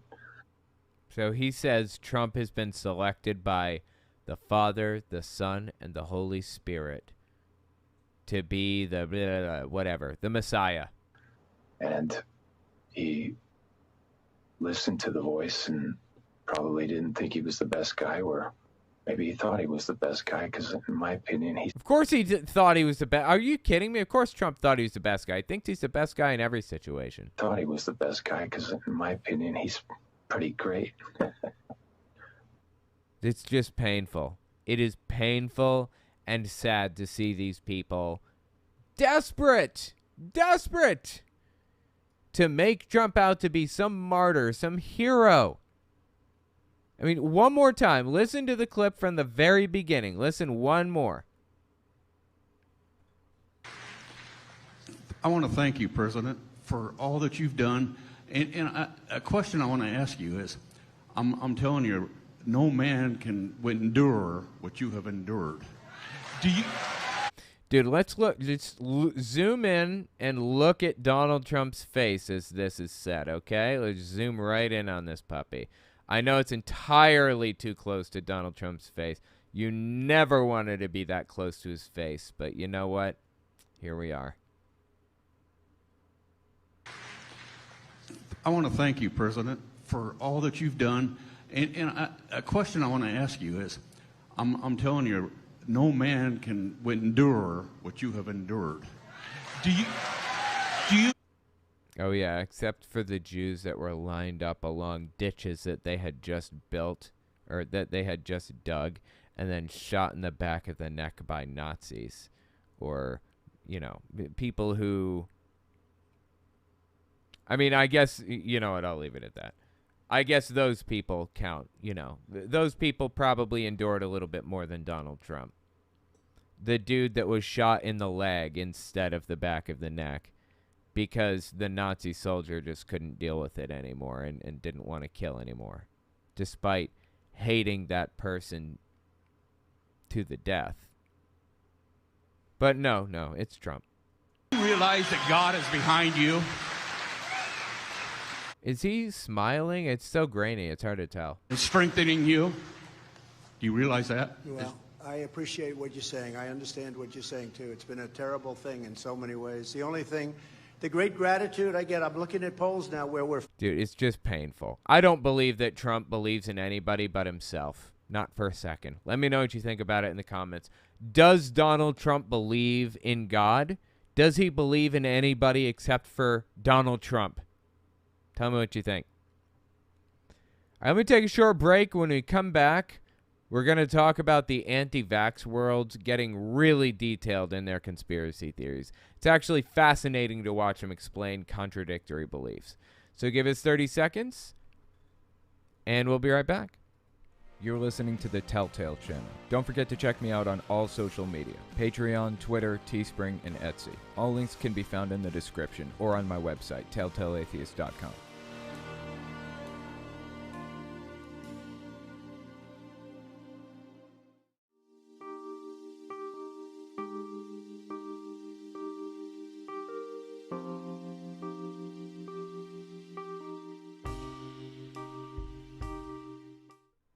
Welcome back. Give me just a second here. Hang on. Just want to send one quick message.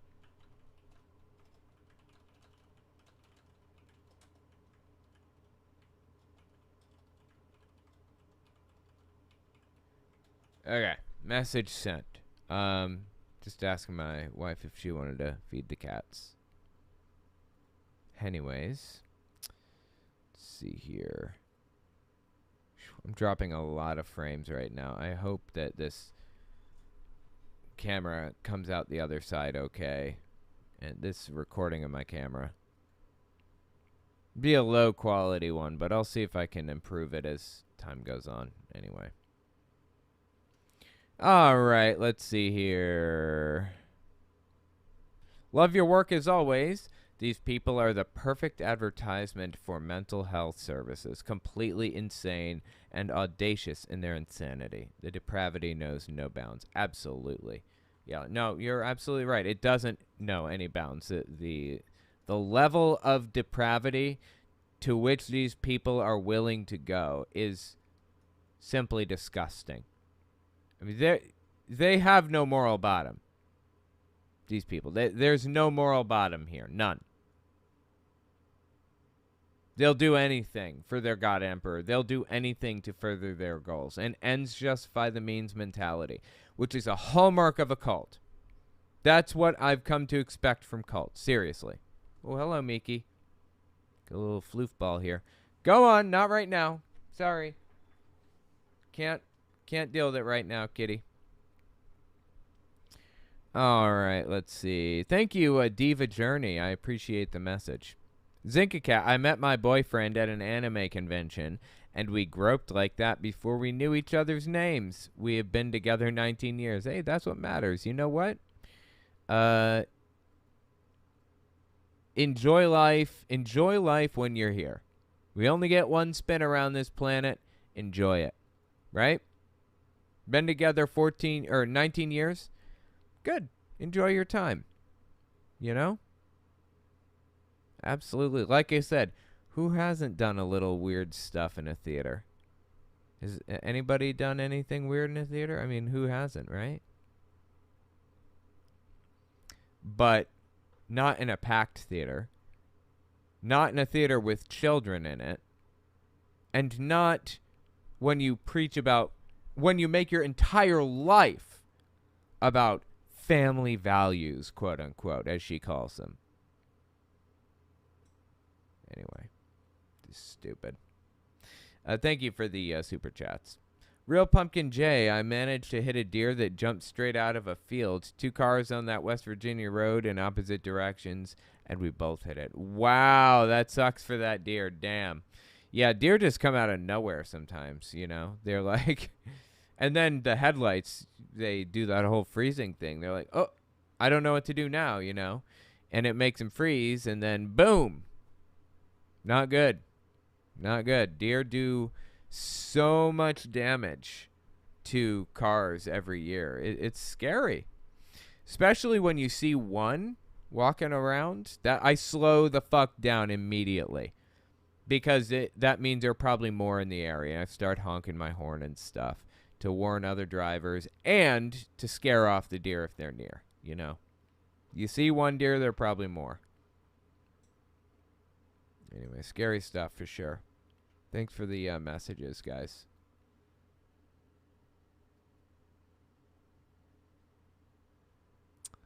Just checking here. Okay, cool. Let me go grab something real quick from my thingamajigger, okay? Hang on 1 second. Be right back.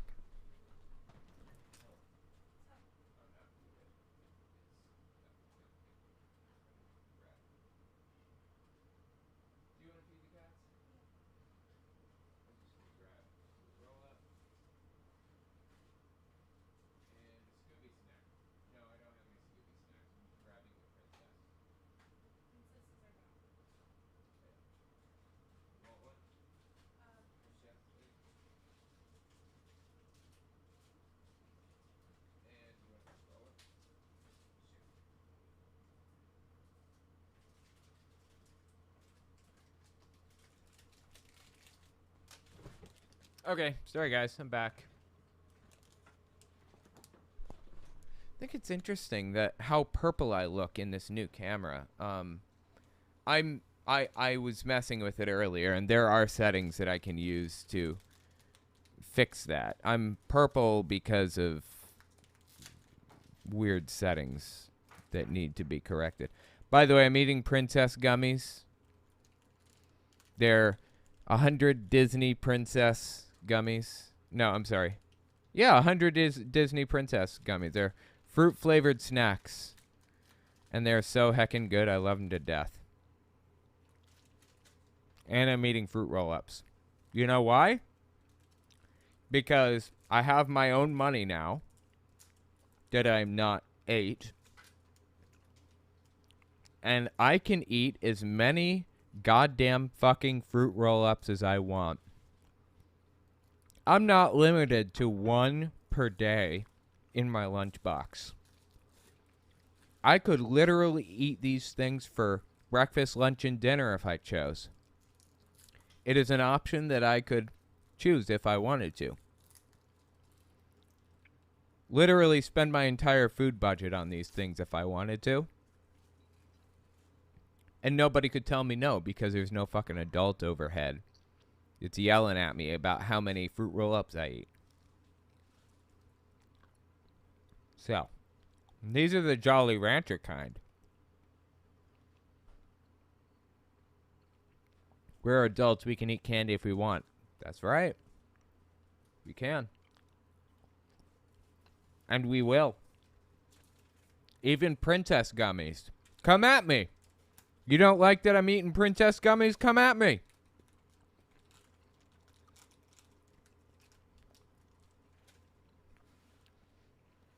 Team Fruit Roll Up. Fuck yeah. Thanks for the super chat. Pat in the chat. Miracle, my kitty Sapphire was on my shoulder and says hello to Miki. Funds for a feline overlord, tail bass. Thank you so much. That's a cool name for a cat, Sapphire. I didn't know you had a cat. I assumed because you know you really like cats. But I didn't know you had a cat named Sapphire. That's cool. I'll remember that.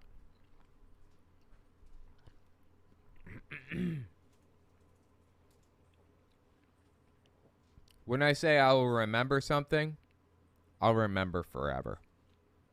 There's a person on Twitch that, you know, subs to me every now and then. Name is Emeronic. Or the Twitch name is. Real name is Viv.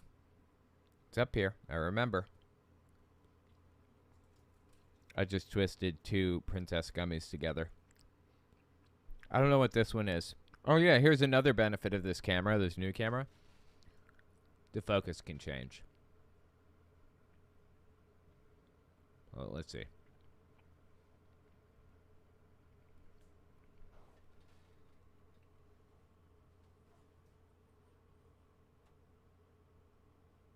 Maybe it can't change. Never mind. I tried. I don't even know what this is, though. Let's see. What is this? This one is Dopey. I don't know which princess this is. Dopey or Grumpy? No, I think Dopey is one of the princesses. I don't know what it was, but it was good.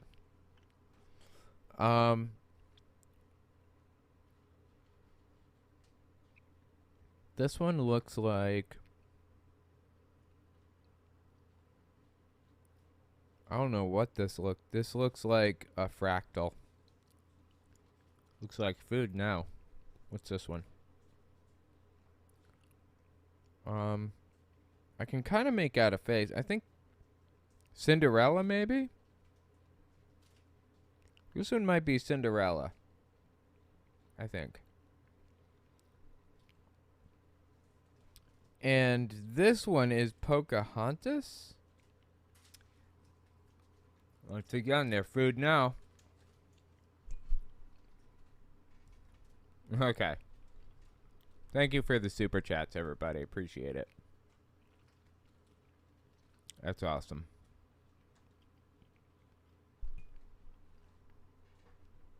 Alright, let me, I'm behind schedule. Very behind schedule.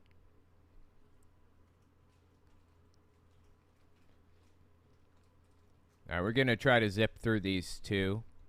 And then we're going to hit the third, which is about Stu Peters. And voicemails. I got voicemails about him. Okay, let me reset my camera and hit it. Oh, wait. Yet doesn't remember the Titanic had an older and younger sister. Olympic, the elder that was scrapped, and the younger that sank via mine during World War I. I didn't realize that there was a younger one that was hit by a mine. That's interesting. Thank you so much, Just a Voice, for the 5 gift subs. Appreciate that. Oh, yeah, you're Viv, aren't you? Is that right? Emeronic? Was I right on that point? I told you I'd remember.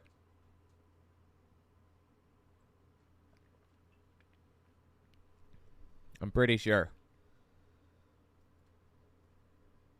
Anyway. Okay. Let's hit the next one, shall we? And thank you so much for the super chat. Or, I'm sorry, for the gifts. gift subs. Appreciate that. All right, let's hit it.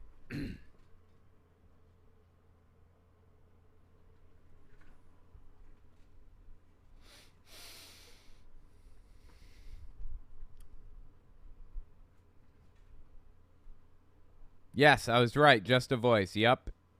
I knew it. I told you. When I say I'm going to remember something, I remember it.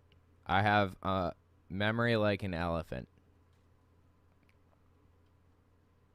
I'm sure you've seen the pictures all over the internet of people who've had these shots and now they're magnetized. They can put a key on their forehead, it sticks. They can put spoons and forks all over them and they can stick. Because now we think that there's a metal piece to that. Who is we? Jesus Christ. This is a woman named Sherry Tenpenny. I'm sure you're probably familiar with her after all these years of the anti-vax nutter buttery. She has been at the forefront of this battle against disinformation. She's spreading it, and I'm fighting it, basically. So anyways, she claimed that we could stick keys to our forehead and stuff. Like, I've had, like, 4 vaccines at this point. I can't stick anything metal. Wait, I don't even have anything metal around, do I? Doesn't a pen have something metal in it? It's not sticking to me, see? Weird, huh? Nothing sticking to me. How about that? Turns out it was a lie all along. Well, I wanted to cover some of her lies because they got really specific, and those lies persist to today. This video isn't even just about Sherry Tenpenny. In fact, it's really not about Sherry Tenpenny. It's about the fact that her claims that she made continued on and gained a life of their own. So let's talk about it. Let's watch one of her appearances on the Stu Peters show, late January 2022. If you don't know Stu Peters, he's gigantic. He's got a massive podcast. He's on the far, far right. Like, Flat Earth, you know, aliens are running the world type deal. Like Alex Jones, full-blown. Alex Jones, but worse, basically, if you can imagine, seriously. Turning the friggin' frogs gay. I wouldn't be surprised if this dude has, like, tinfoil all over his windows and everything. But anyways, that's Stu Peters. So Sherry Tenpenny goes on his show, and she really outlines the anti-vax beliefs and ideals, for lack of a better term, late January 2022. Listen to how she frames it up here. Stated goal is to depopulate the planet, and the ones that are left either make them chronically sick or turn them into transhumanist cyborgs.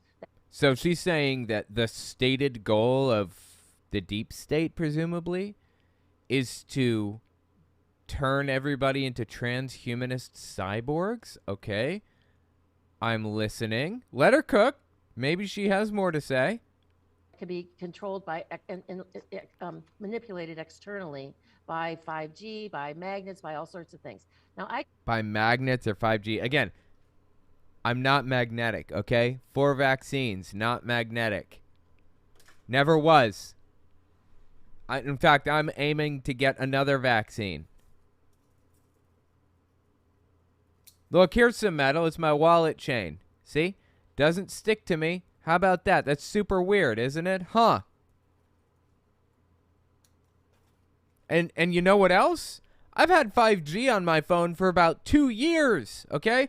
I live in New York City. We've had 5G since day one. This is like the rollout area. And I had all 4 vaccines. Give me a break. How does anybody buy this? It's insane. Well, the sad thing is people did buy it. And they ran with it. We're going to talk about it. Keep listening. I got dragged through the mud by the mainstream media when I said that in May of last year in front of the House Committee in Columbus. She got dragged for saying that in front of the House Committee. I think that was the clip you saw at the beginning where she said, you know, we're magnetized and blah, blah, blah. Well, guess what? It's all true. No, it's not. Literally none of it came true. Literally none of it was true. It's all true. They talk, you know, the whole issue of quantum entanglement and how what these shots do in terms of the frequencies and the electronic frequencies that come inside of your body and hook you up. That's what she said. To the Internet of Things, the quantum entanglement that happens immediately after you're injected, and you get hooked up. Quantum entanglement happens immediately after you're injected. Okay, when somebody uses the word or the term quantum entanglement, you know they have no clue what they're talking about. I read a book by Brian Greene called The Fabric of the Cosmos that is extremely technically, what's the word? I'll just call it this. That is extremely technical. It's not for the average, just sit down, I just want to do some light reading kind of person. No, it's not for that type of person. It's when you want to understand how something works. This guy shows you the math behind all of it and explains quantum entanglement and all quantum physics to his knowledge. It's extremely fascinating. But she doesn't understand anything about quantum entanglement. I do, because I have read that book and I've studied it heavily on my own. She has no idea what she's talking about. Sounds like Deepak Chopra over here. To what they're trying to develop. Step back here. You up to the Internet of Things, the quantum entanglement that happens immediately after you're injected, and you get hooked up to what they're trying to develop. It's called the hive mind, and they. Who is they? They are trying to develop the hive mind? What? Want all of us there as a node and as an electronic avatar that is an exact replica of us, except it's an electronic replica. It's not our God-given body that we were born with. And all. Wait, is she describing the premise of the Matrix right now? It sounds like she's describing the Matrix. All of that will be running through the metaverse that they're talking about. All of these things are real, Stu. All of them. No, they're not. And it's happening right now. So it's not some science fiction thing happening out in the future. It's happening right now in real time. Yeah. No, it isn't. Jesus Christ, dude. Okay, so there was her Gish Gallop of nonsense. Check this dude out. This is Rick Wiles, mid-October 2021. So give you a little context for the time. This was after Biden had been inaugurated. This is about 9 months later. This is one of the people that claimed that Donald Trump is going to win the election, by the way. He's on DirecTV, this guy is. He has a TV show on DirecTV. No joke. It's called, what's it called? God, it's been forever since I've watched it. Oh, it's called True News. That's what it is. True News is what his TV show is called. Anyway, just listen to what he had to say. October 2021, we were rolling out vaccines and things were starting to slow down a little bit now because everybody was largely getting vaccinated for the most part. Now listen to this.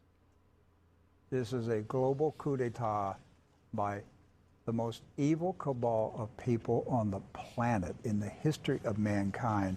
And if it is not stopped in the very near future, they will win.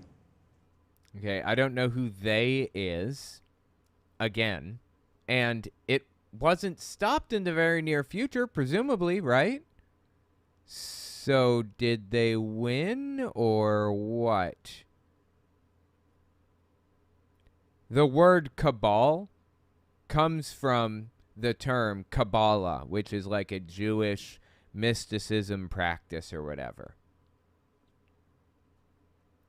Even the name that they've given to the practice, to the belief, or I'm sorry, even the name they've given to the group that they don't like is anti-Semitic. Maybe he doesn't even realize that. But even the name he uses points to the Jews did it. That's what's at stake, control of the world. They're putting eggs in people's bodies. If you didn't see yesterday's True News, you need to watch it. It's an egg that hatches into a synthetic parasite and grows inside your body. I mean, do I even need to debunk this? Is there something I need to say about this, honestly? That is insane. And, of course, absolutely no evidence whatsoever for it. This dude was going off half-cocked or whole-cocked, however many cocks there were, whatever, claiming all kinds of nonsense with absolutely no evidence to back it up. Of course. Did we expect any less from Trump cult members like this guy? Sadly, what's his name? Rick Wiles. Yeah, Rick Wiles. Sadly, Rick Wiles and Sherry Tenpenny and others, other large influencers, Stu Peters, set the stage for what would come next. This is like a sci-fi nightmare, and it's happening in front of us. I mean, did you ever think maybe if it's so crazy it's unbelievable, that maybe it's just not true? Do you ever consider that as a possibility, Rick? Anyways, so there's a couple named Hope and Tevon, who decided to go through this whole explanation on Stu Peters' network. This is on Stu Peters' Rumble channel and his Telegram and his everything.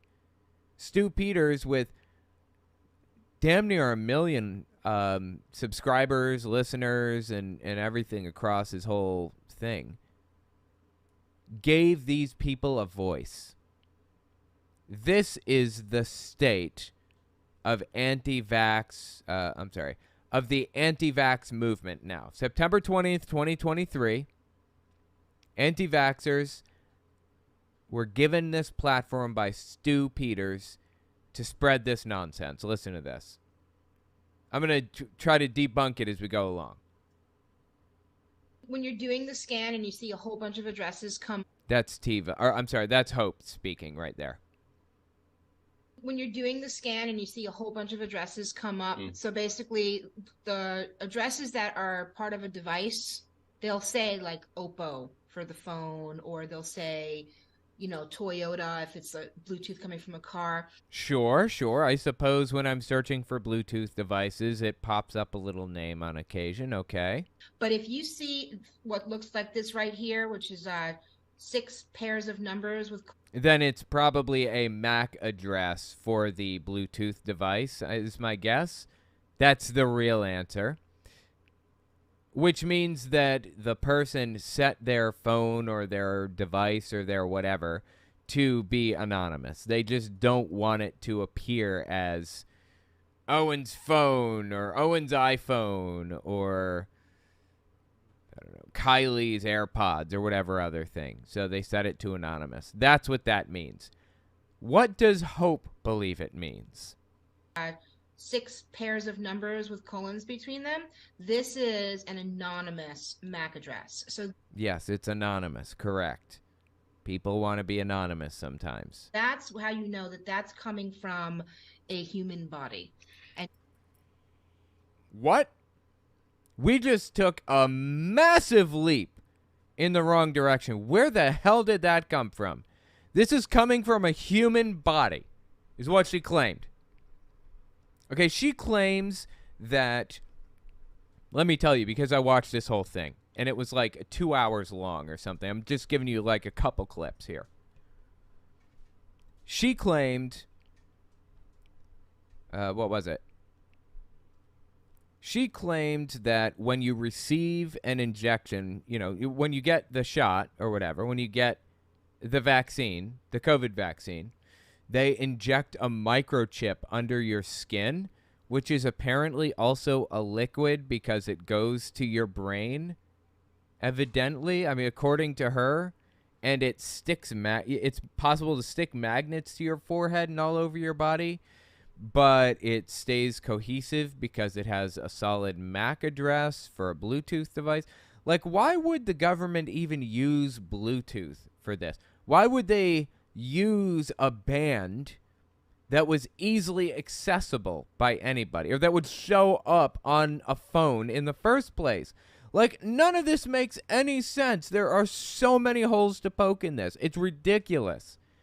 So you see a MAC address of a Bluetooth device. It's not a phone trying to be anonymous. It's a human body that got the vaccine injected into them and liquid. Blah, blah, blah, blah, blah. Address. So that's how you know that that's coming from a human body and not a device. I wanted to ask. And the host, the Stu Peters host, she kind of, she pokes a hole for me. I didn't even have to do it. I wanted to ask about this because is it possible? Now, I had been in shopping centers, for example, before, and other public places, and searched for Bluetooth, and so many come up, but I'd never seen hundreds of these just 6 pair anonymous addresses come up like I do now. But you see hundreds.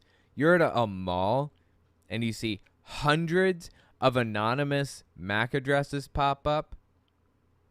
Okay, go on. Is it possible that all these people could be setting their devices to anonymous? Is it possible that all these people are setting their devices to anonymous? She's poking the hole for me. I didn't even have to bother. She's pointing that out for me. That all these people could be setting their devices to anonymous, for example. Just dead silence. I love it. Oh, you mean like just their phones, like their. He knew what she meant. He knew exactly what she meant. She stated it perfectly clearly, and he's like, I don't know what to say. Oh no. Oh, you mean like just their phones, like they're setting their phone devices to anonymous. I guess, but potentially, but. I guess potentially. Oh, then the answer is yes, is what you're saying. So this anonymous address you're giving us here is not a human body. It's possibly a phone that's set their address to anonymous. You know the fascinating thing about these conspiracy theorists? They actually have an explanation for why you don't... I'm sorry, I just heard a noise. Give me a second. They actually have an explanation for why you don't find one of these anonymous MAC addresses or whatever for a Bluetooth device emanating from your grandmother. You pull up your phone or whatever and you look at the app and see any nearby Bluetooth devices, and none of them are anonymous. You isolate everything, and everything is all explained. Your grandma does not have an anonymous MAC address coming from her. They even explained that one away. Well, you need all these different bands like 5G and 4G and LTE and EMF and blah, blah, blah to activate this stuff. This is just insane, dude. Let me tell you something about Bluetooth devices. Even hypothetically speaking, let's pretend for a moment that they could inject a chip into your body. It would have to be really, really small to fit through a needle. Like really small. And the needle would have to be really big to be able to accommodate any chip that could fit through it, right? But okay, sure. Let's pretend that they injected a chip into our bodies, whatever. They would then need to hook up the Bluetooth to another system like an Arduino or something that could interpret the data and then transmit it out elsewhere and bring it in or whatever. And what's the point of the chip anyways? Is it like a sensor, or what is it? What's the point? Are they sensing our movement? Are they sensing our weight? Are they reading like what? I don't know.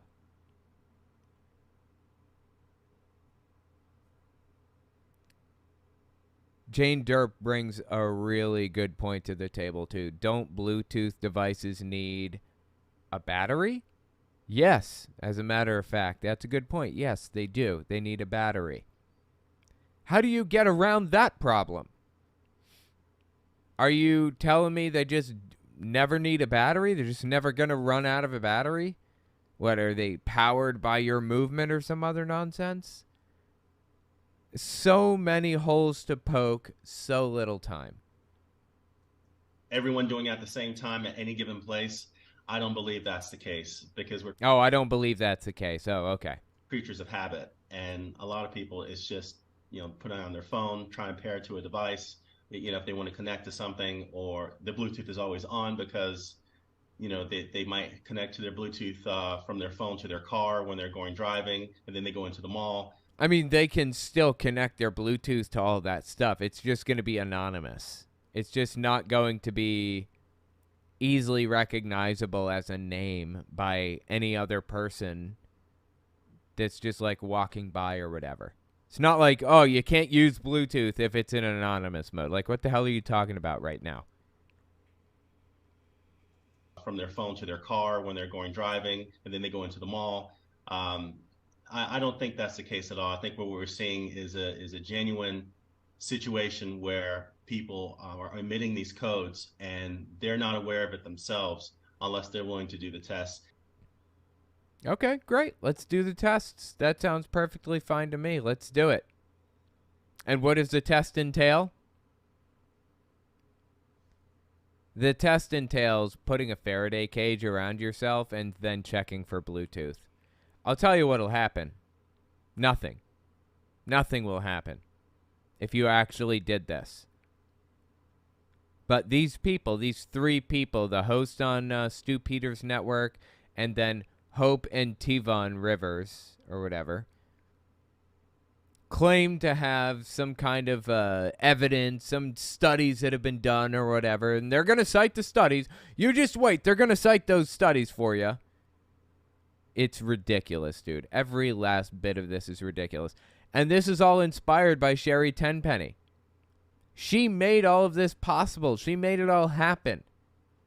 She provided the groundwork required for this anti-vax movement to get off the ground. The way that these Bluetooth codes from a person, This is Hope speaking. they need to be activated by EMF in order to. Oh, there you go. There's her explanation right there for why you can't go up to your grandma and check to see if she has a MAC address since she got vaccinated. They have to be activated by EMF, electromagnetic frequencies, like microwaves and all of the other stuff that the sun releases on a daily basis, all of the other radioactive waves that we're exposed to day to day.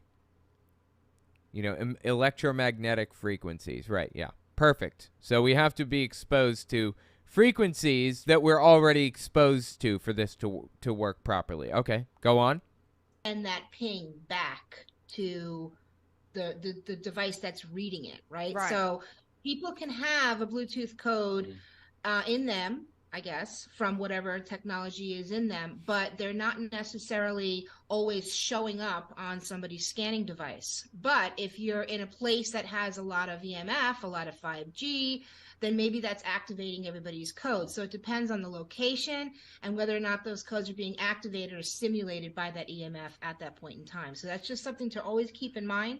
And it's a nice, easy little out that she gave herself for why you can't just walk up to your vaccinated grandma, turn your phone Bluetooth on, and find some anonymous MAC address that's consistently the same every single time you look.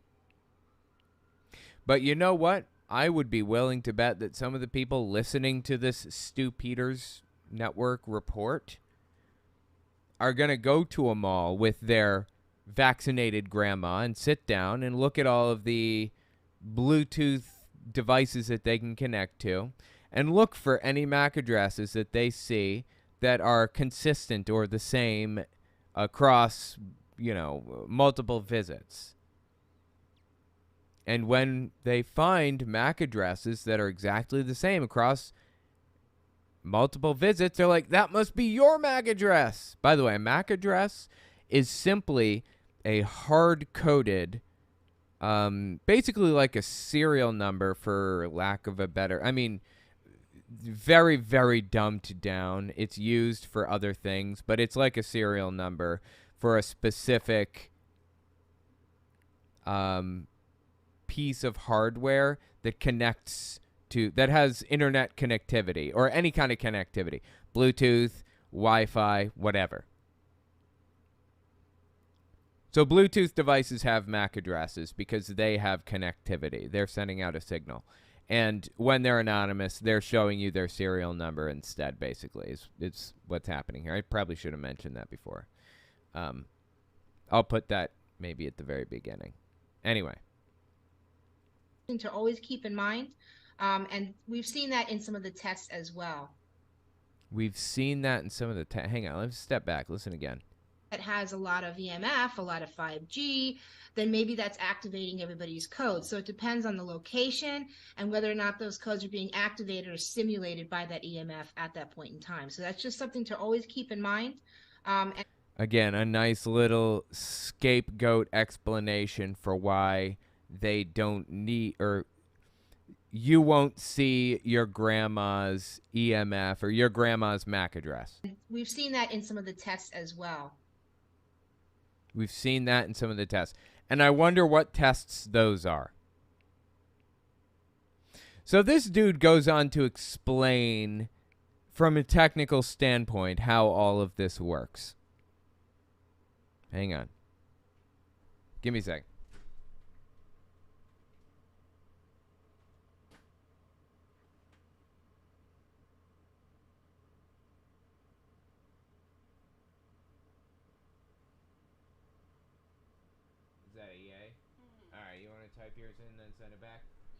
All right, sorry, guys. Anyway.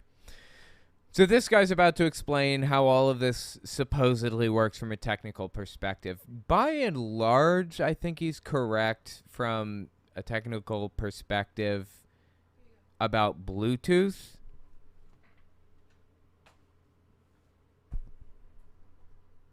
But then he injects this whole human element to it, and it just goes right off the rails. Listen to this. Hospital, basically furniture, have sensors on them so that it's constantly picking up data about the environment and the patient. Wait, do they? Hospital furniture has Bluetooth sensors? Like, are you talking about like hospital beds? Because I guess that would make sense. A hospital bed could potentially feasibly have a sensor, but I seem to remember nurses walking in and specifically checking, like hitting a button and checking my weight or checking whatever, sensor that they have there. They didn't have it being sent to like another location automatically. Doesn't sound right, but okay. Go on. During treatment and while they're at the hospital. So these sensors would be connected to equipment, then connected to, in this case, an Arduino, which is a simple processing circuit. There's the link that he didn't want to tell you about. There's the link that he's been trying to avoid this entire time. Let me tell you what an Arduino is. I've been working with Raspberry Pis for years. I love Raspberry Pis, okay? And I'm a programmer originally, a software engineer, server administrator. I did server administration for 2 years. I did software engineering for 6. They overlapped with each other. I know how all of this stuff works by and large. An Arduino is a little device that it's a printed circuit board, basically, that gives you the ability to take that signal from Bluetooth, from a Bluetooth MAC address or device or whatever. It gives you the ability to take that data and do something with it, send it somewhere, interpret it, decode it, whatever. Because Bluetooth is actually a very, very complex wireless standard, for lack of a better term. You know, there are a different number of wireless standards. There's 802.11a. There's 802.11. Oh, I'm sorry. Had to reset that camera. There are a number of different wireless standards. There's 802.11a, and then B and C and G and N and all kinds of others, right? And a lot of the time, B and G correspond with 2.4 gigahertz bands, and N corresponds with 5 gigahertz bands. It just kind of depends, and maybe that's outdated information. Maybe it's different now. I don't know. But it's basically like different bands, different bandwidths correspond to different types of wireless connectivity, for lack of a better term. So Bluetooth is one of those bands, just like 802.11a, b, g, and n, just like 2.4 gigahertz, 5 gigahertz, or whatever. It's its own standard, its own wireless standard, its own band. And it has to be picked up by something. It has to be received by something. It can't just be received by something from anywhere. Bluetooth is an extremely short range band.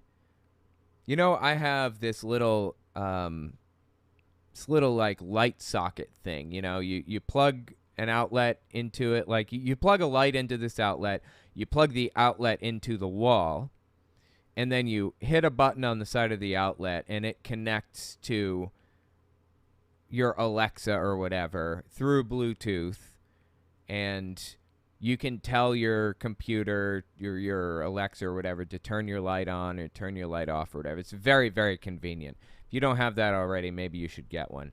But it uses Bluetooth. Only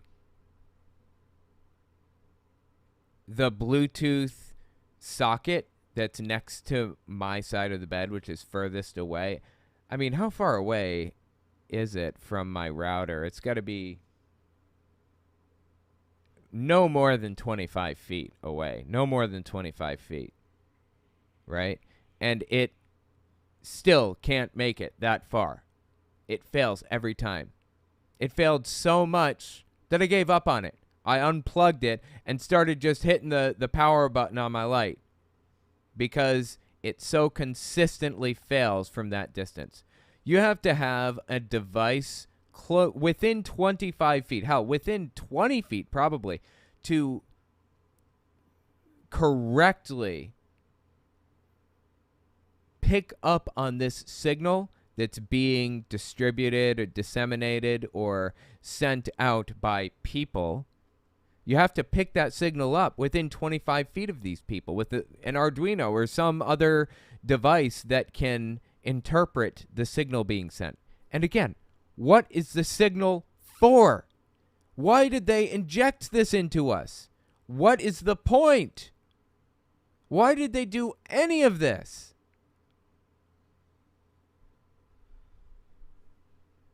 This is just absurd. In this case, an Arduino, which is a simple processing circuit.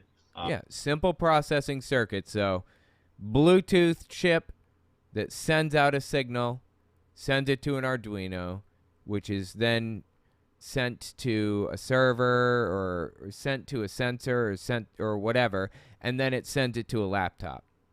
To aggregate the data from the sensors and then sends that to a wirelessly.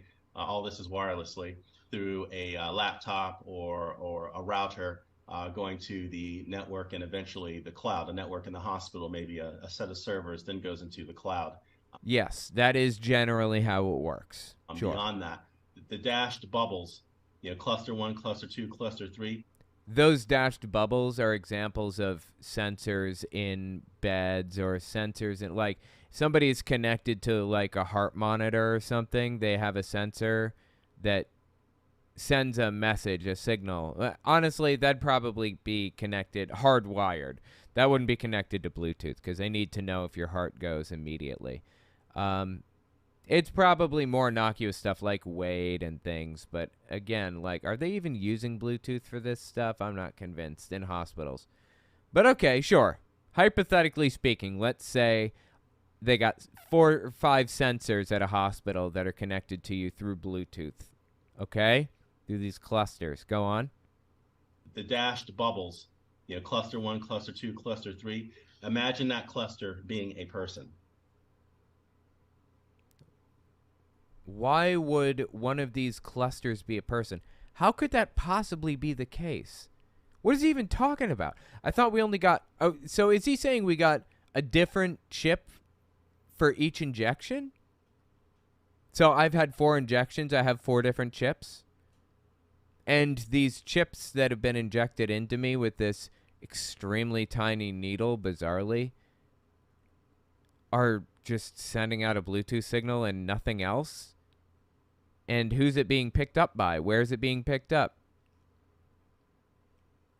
How is it being used? What data would they possibly collect from me?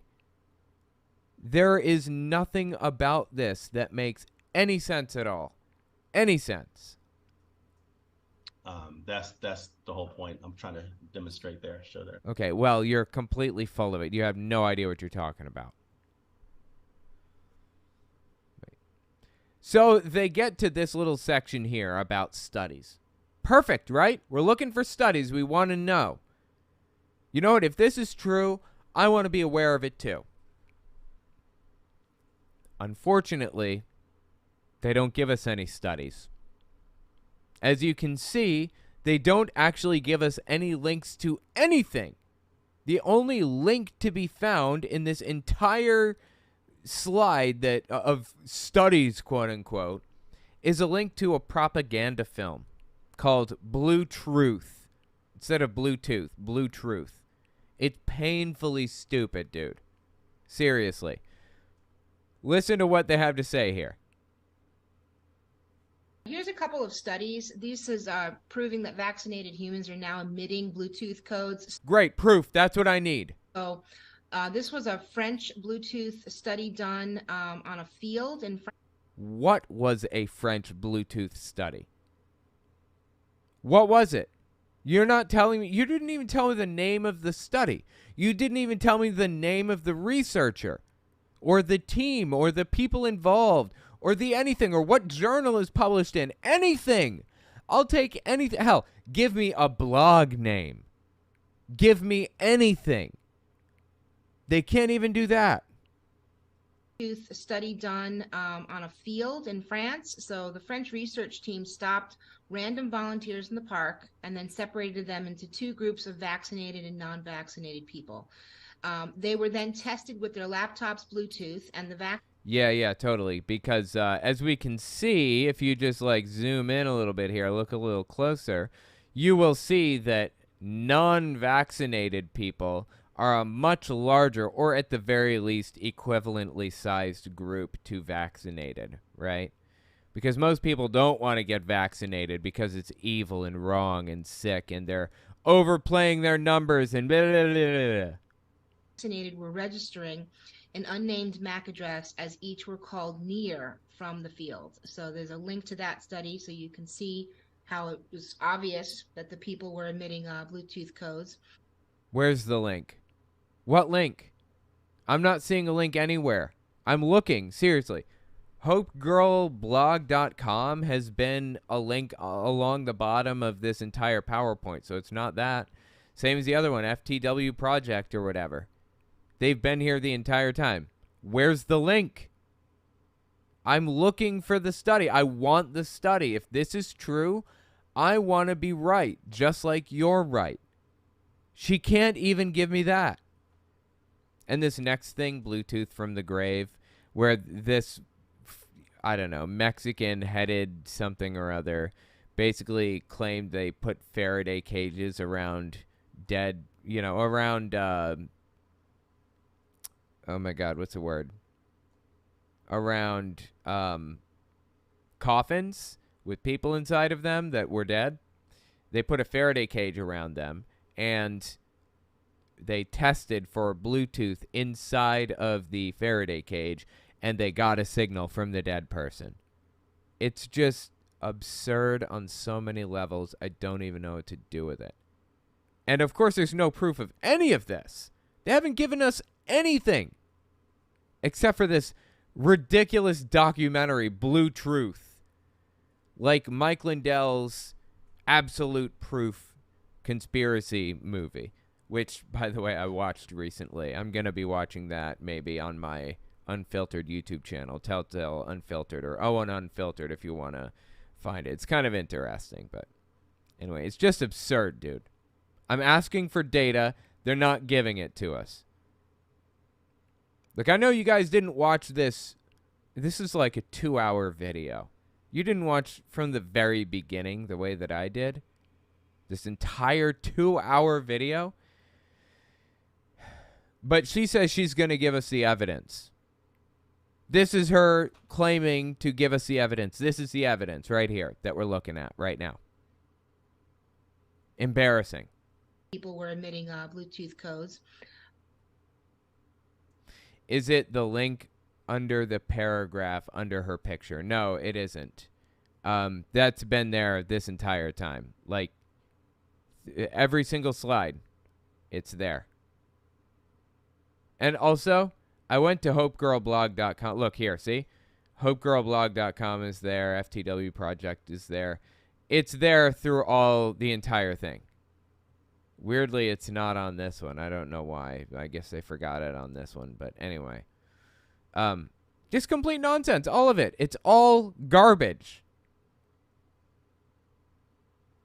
And what makes this even worse, again, this whole thing's inspired by Sherry Tenpenny. What makes it even worse is these people have concocted a device that will help you.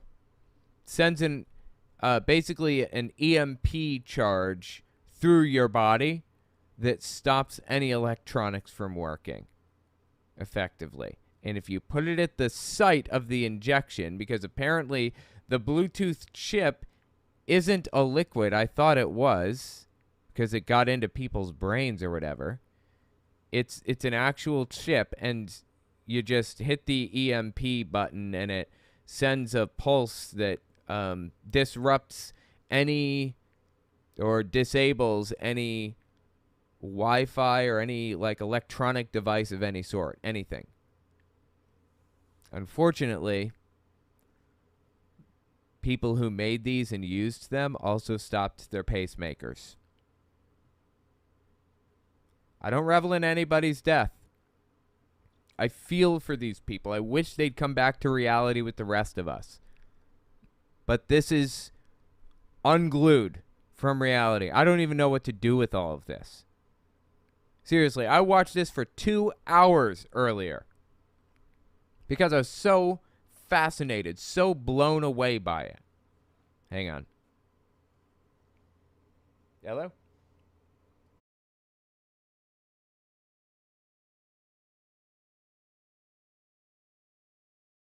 Sorry, guys. 1 second. Okay, they hung up. Never mind. Anyway. Just let me know what you think about it in the comments. I am just fascinated by this, like, undercurrent of anti-vax people behind the scenes who continued on in Sherry Tenpenny's stead. Honestly, not even in her stead. She's there with them. She's continuing this stuff the same as these people are. It's fascinating. Let me know what you think about it in the comments.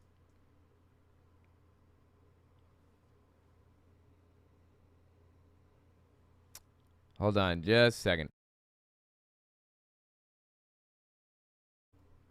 Anyway, all right. Thank you. All right, let me take a short break. When we come back, we're going to talk about, let's see, Megachurch pastor and televangelist Robin Bullock getting very upset at people who call him a false prophet for prophesying that Trump would win the presidency in 2020. He's still talking about it. It's kind of funny now. So give it 30 seconds, and we'll be right back. You're listening to the Telltale Channel. Don't forget to check me out on all social media: Patreon, Twitter, Teespring, and Etsy. All links can be found in the description or on my website, telltaleatheist.com.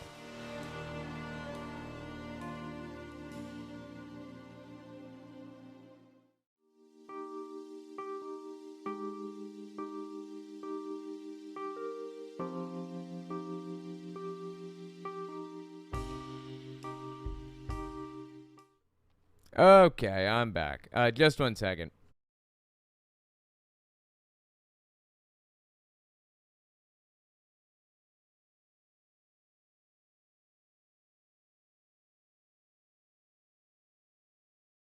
Okay, sorry guys, I'm back. All right, let's see. Owen, EMF is not electromagnetic frequency. It's electromotive force, aka voltage. RF is radio frequency. I'm an EE student. Also, hi. Oh, my mistake. Okay, I didn't know. EMF. Interesting. I had no idea. I thought EMF was electromagnetic frequency. Thank you for the clarification. I'll make sure that makes it into the final product. Joni Cummings, welcome. OMG, do these people realize on the Stu Peters show? That sounds crazy.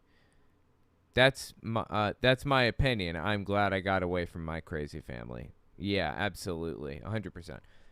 I don't know if they're aware how they sound. It's like Mike Lindell and his deposition a while back. Dude said, I don't know that you know how you're perceived. Are you aware of how you're perceived? Hang on, let me see if I can find that. Oh my God, hang on one second. Hello?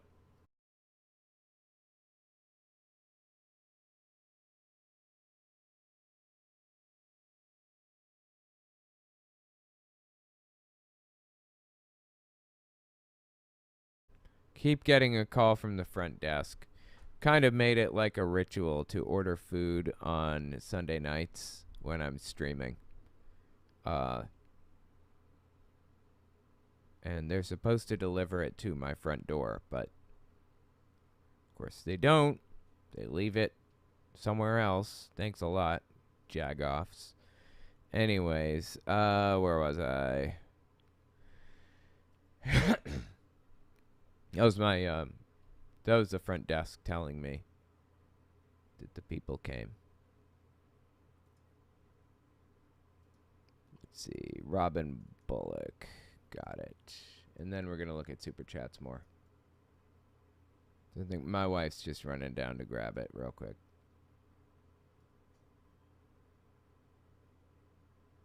Okay, cool. Raining air quotes. I know, air quotes. I use them entirely too often, I feel.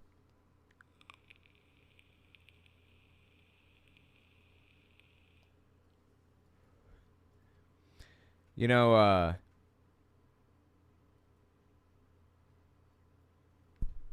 I started a Cameo recently. If you guys want to find me on Cameo, you can. It's... Hold on. What is my Cameo? How do I find my... What is my link on Cameo? I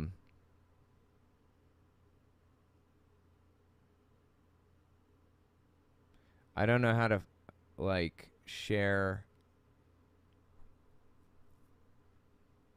Wait, share. No, that's not it. How do I share?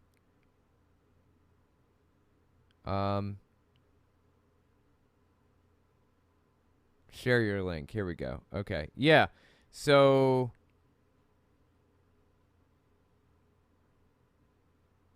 yeah, I'm just going to copy and paste the link and I'll paste it. Oh, there it is. Okay. That works. Give me a second. I'll blow it up. Hold on. So you guys can see it.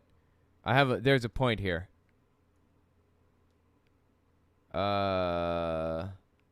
Yeah. Here we go. Okay. So, this is my Cameo. I started a Cameo recently, and to my knowledge, it's just cameo.com/Owen Morgan Telltale. I think that's what it is. Cameo.com/Owen Morgan Telltale. Yes. That's it. So if you guys want a Cameo from me, personalized message, birthday message, anything at all, whatever, let me know. Messages are free. They were $3. If they start getting abused or taken advantage of, then I'm gonna have to put a price on it, maybe 99 cents. Just, you know, keep it about Cameo, not about other things, basically. This isn't a good place to discuss other stuff.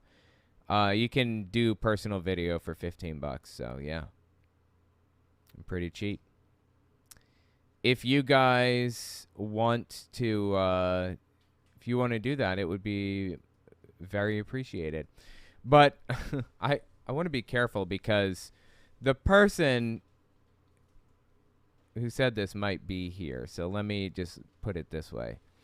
I was propositioned recently to send a picture of my feet to somebody. And I got to thinking, should I? The answer, sadly, is no. I can't. I cannot justify that. I can't do it. I would love to. But after they sent me that message, they also asked if I'd make DMs free, and so I did. I'm not sending anybody my feet pics. Sorry, guys. Anyway. Give me just 1 second. I'll be right back. I'm just going to grab my stuff, okay? Hang on.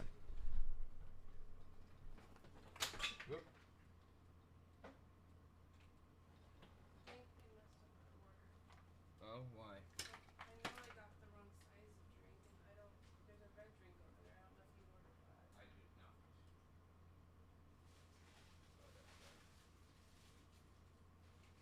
I have everything I want in here. All my stuff is good. It can't be Code Red, because didn't they discontinue Code Red a long time ago?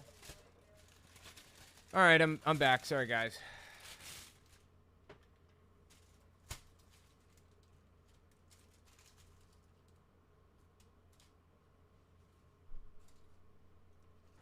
Hang on.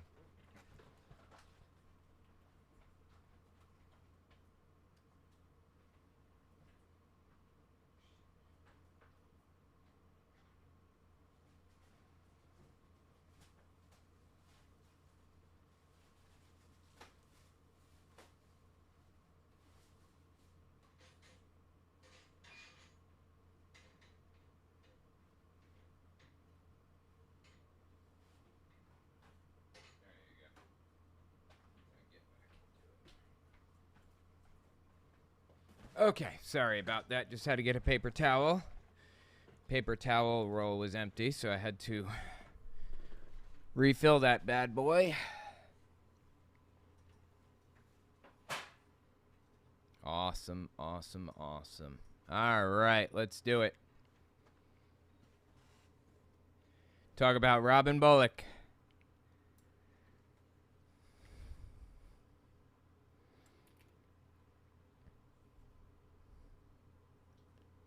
Here we go. Nope.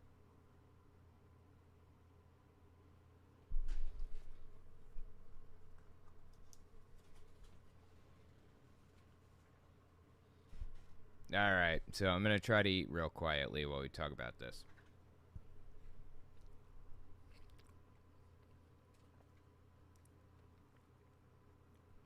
Mess Call plays the bugle call this by the same name, right? Thank you, Stampede. I appreciate the super chat.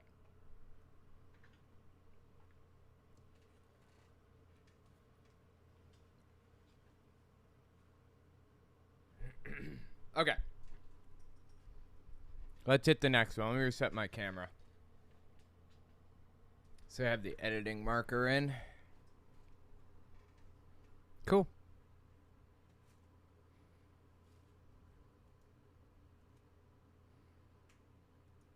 How come it's still a fight over that election? You keep your doctrines, but I'll tell you what, you are going to answer for trying to regulate the Lord's prophets. You with your big educations.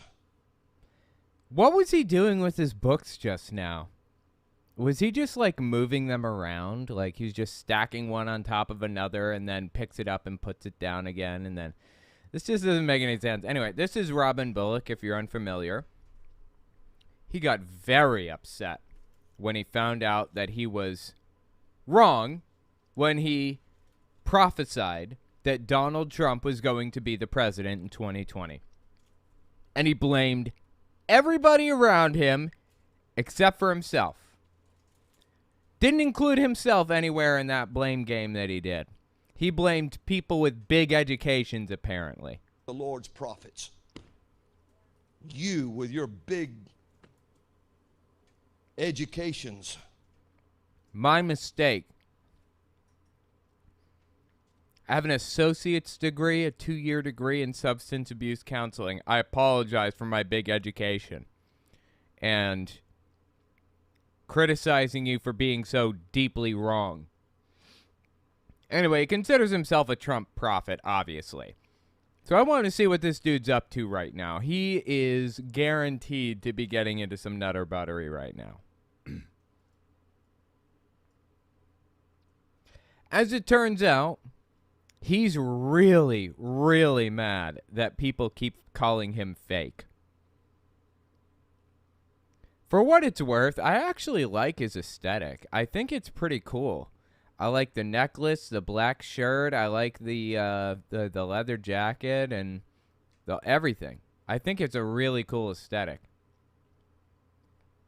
But I think it's kind of a toss-up. Like, no one's really sure. Is that hair fake? Is that a wig that he's wearing right now? It's always exactly the same length. Exactly the same length, no matter what. So you have to wonder. I don't know. Anyway, listen to this. Mid-September 2023, he goes off on non-believers. Stand up and say there is only one God, and it's not according to my rules and my regulations, and quit doing your big fiery shows in your pulpits on Sunday morning. You accuse me of doing a show. You're the show. You're the one with your head stuck up the butt and the ass of religion. Did he just say a swear? You're the one with your head stuck up the butt and the ass of religion? It sounds like he said the right word, but he knew the wrong word to say was in there somewhere. And so he thought for a second he said the wrong word, but he didn't. So then he said the wrong word by accident. Are you following me? That's hilarious. In the ass of religion. So you've got your head up the ass of religion. That's the problem. Get your head out of the ass of religion, and you wouldn't have an issue here. Jeez. Come on and be real. It's time that we're real. Yeah, and real is Donald Trump won, right, Robin? And he's secretly the president of Earth. Not of the United States, but of Earth. Is that right? And you parted the reflecting pool like the Red Sea with a little staff. Is that right? That's real, right, Robin? It's time that we stretch out our rods and hold it out over. And show the world that God is God. And there's only one blood, and it's not Mohammed's blood. It's not Buddha's blood. It's not anyone else's blood that you think, and it sure as hell ain't no politician's blood. Okay, I don't know what that means. Exactly. I don't know why he's talking about, what was it, Mohammed? Mohammed, is that what he called him? And there's only one blood, and it's not Mohammed's blood. Mohammed, yeah, it's not Mohammed's blood. I don't know why he's talking about all these people. This is confusing as it gets, dude, seriously. By the way, you think I was joking about the reflecting pool, parting it like the Red Sea? No. No. I'm dead serious, and we're going to look in a minute. Hell has no blood. So anyway. Sorry, hang on. Wow, just like that. So anyways, okay. Anyway, remember I told you that he claimed to have parted the reflecting pool like Moses parted the Red Sea?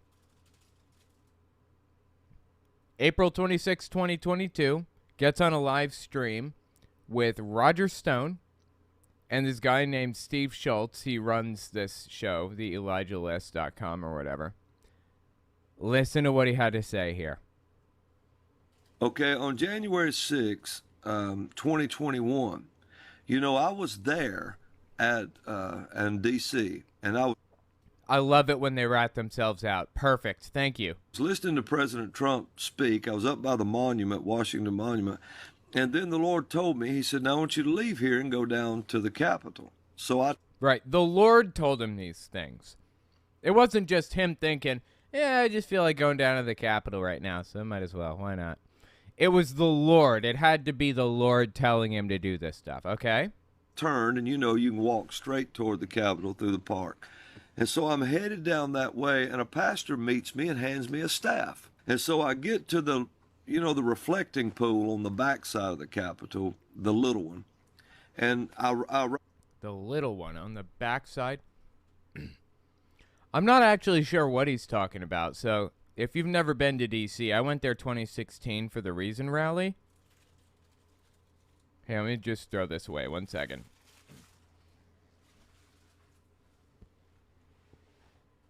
Let me give you a little bit of insight into how it's set up. So you got the Lincoln Memorial, right? And then you've got the reflecting pool in front of it. It's a big, long pool that's, like, not that deep. It's just, I don't know, like a foot deep or something. It's really, really shallow. People throw pennies into it and stuff all the time. And if you keep walking past the reflecting pool, then you'll run into a big monument with all of the states listed on it.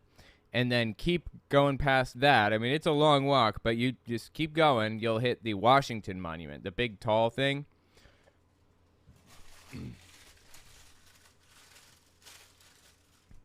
You know, the big tall white monument that's like a, you know, it's, yeah, you know, the Washington Monument. You keep on walking and you hit the Capitol building. I have no idea what he's talking about. Smaller reflecting pool? What? But okay, all right. So you've got a staff in hand that you got from a preacher, which is pretty common. There are like a billion preachers all over the place in this area at all times, pretty much. So he gets a staff from one of them. And he's on his way to the Capitol, okay? Back side of the Capitol, the little one. And I arrived at 111. President Trump quit speaking at 111. And so I held the staff up and pointed it toward the Capitol at 112. And at 112, they walked the absolute proof into Congress of a fraudulent election, and they laid it down on a certain desk. Oh, my God. Are they talking about Mike Lindell's TV show or his, what do you call it, like his documentary thing or movie or whatever, Absolute Proof? Oh, I was watching that recently. I was thinking about watching that on my stream on Owen Unfiltered, too. It's fascinating. Complete garbage, of course. But please don't tell me this is real. Did they really bring a Mike Lindell movie called Absolute Proof in and set it on the desks at Congress? Please don't tell me that. An election, and they laid it down on a certain desk. And so when they did I ordered the Red Sea and the corruption to be revealed, and the place came apart after that. He ordered the Red Sea and the corruption to be revealed. Okay. Was there a Red Sea hiding in there somewhere? Okay. A year later, I was back up in D.C., so I held my staff, the one behind me, over toward the Capitol again, and the Lord said, tell the Red Sea to come back together. Where I held the staff out, the water turned black, and now they drained it, and it's a dry pool. They do that. Yeah. The reflecting pool, yeah, they drain it from time to time to clean it. Are you surprised that they clean the reflecting pool sometimes? He says he pointed a staff out at the reflecting pool and they cleaned it. Thus, he's Moses. Really?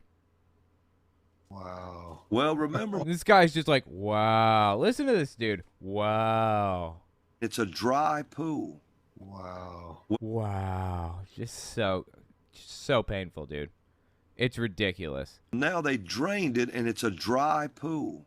Wow. Well, remember Moses stretched his rod out, and they walked across on dry land. Yeah. And so it dried up. The whole pool dried up. And that was Robin Bullock's doing, presumably. The whole reflecting pool dried up because he ordered it to with this stupid little staff that he got from some random dude. Totally. Absolutely. That checks out. I believe him without question. I mean, let's just take a look at a couple of his predictions. I'm sorry, not predictions, prophecies. Take a look at this prophecy that he gave about Donald Trump, August 2nd, 2021. Already has multiple failed ones under his belt. But you know what? Let's see what else he had to say after failing the prophecy, claiming that Trump is going to be president. August 2nd, 2021, he comes out there and he says this. You know, I'm not, unless the Lord tells me a specific date of something, I don't say that. But if he tells me, I'll tell you. And, but I know something. And now I'm not saying I know what yet because he hasn't showed me that. But he quickened my spirit. Something is really about to happen this month in August. This month in August 2021, okay? Years ago now. This dude is shameless. You remember how this started out?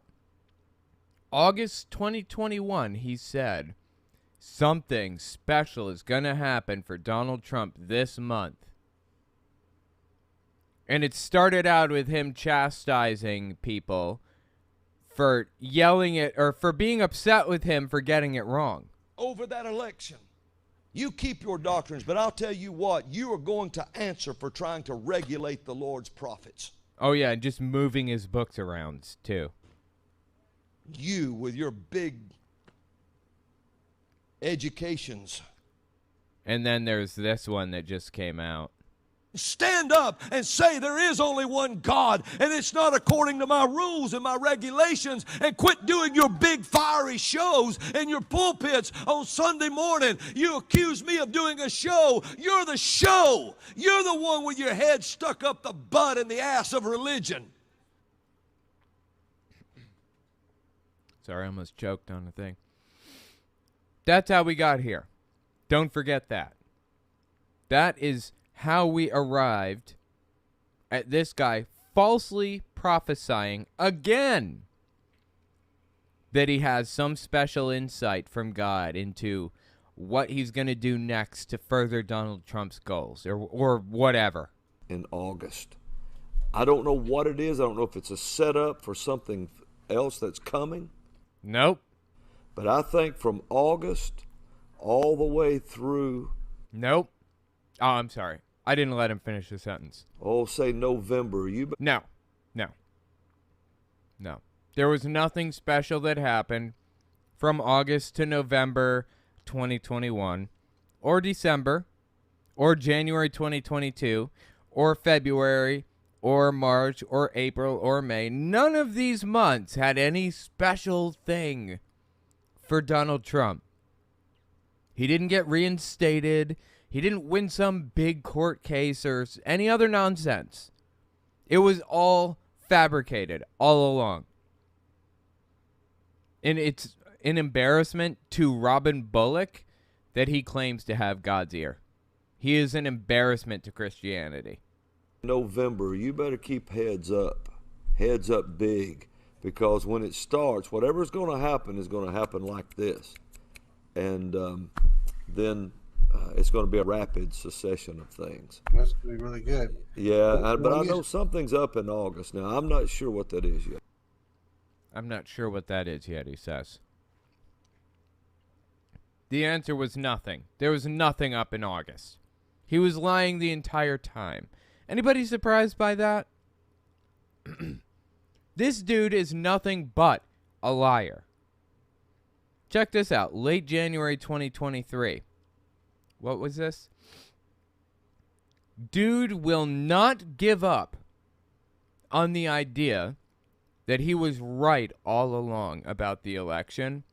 And he's really, really upset with you for refusing to accept that he was right. That Donald Trump was really going to win the 2020 election. And really did win the election. That's your fault. That's on you for not believing him. Listen to this. You know, heaven only recognizes one president over this nation. It's still Donald Trump. Yeah, I know. It violates our community guidelines. Okay, I don't care about community guidelines or any of that. You're just a fool. You're just an embarrassing fool. That's it.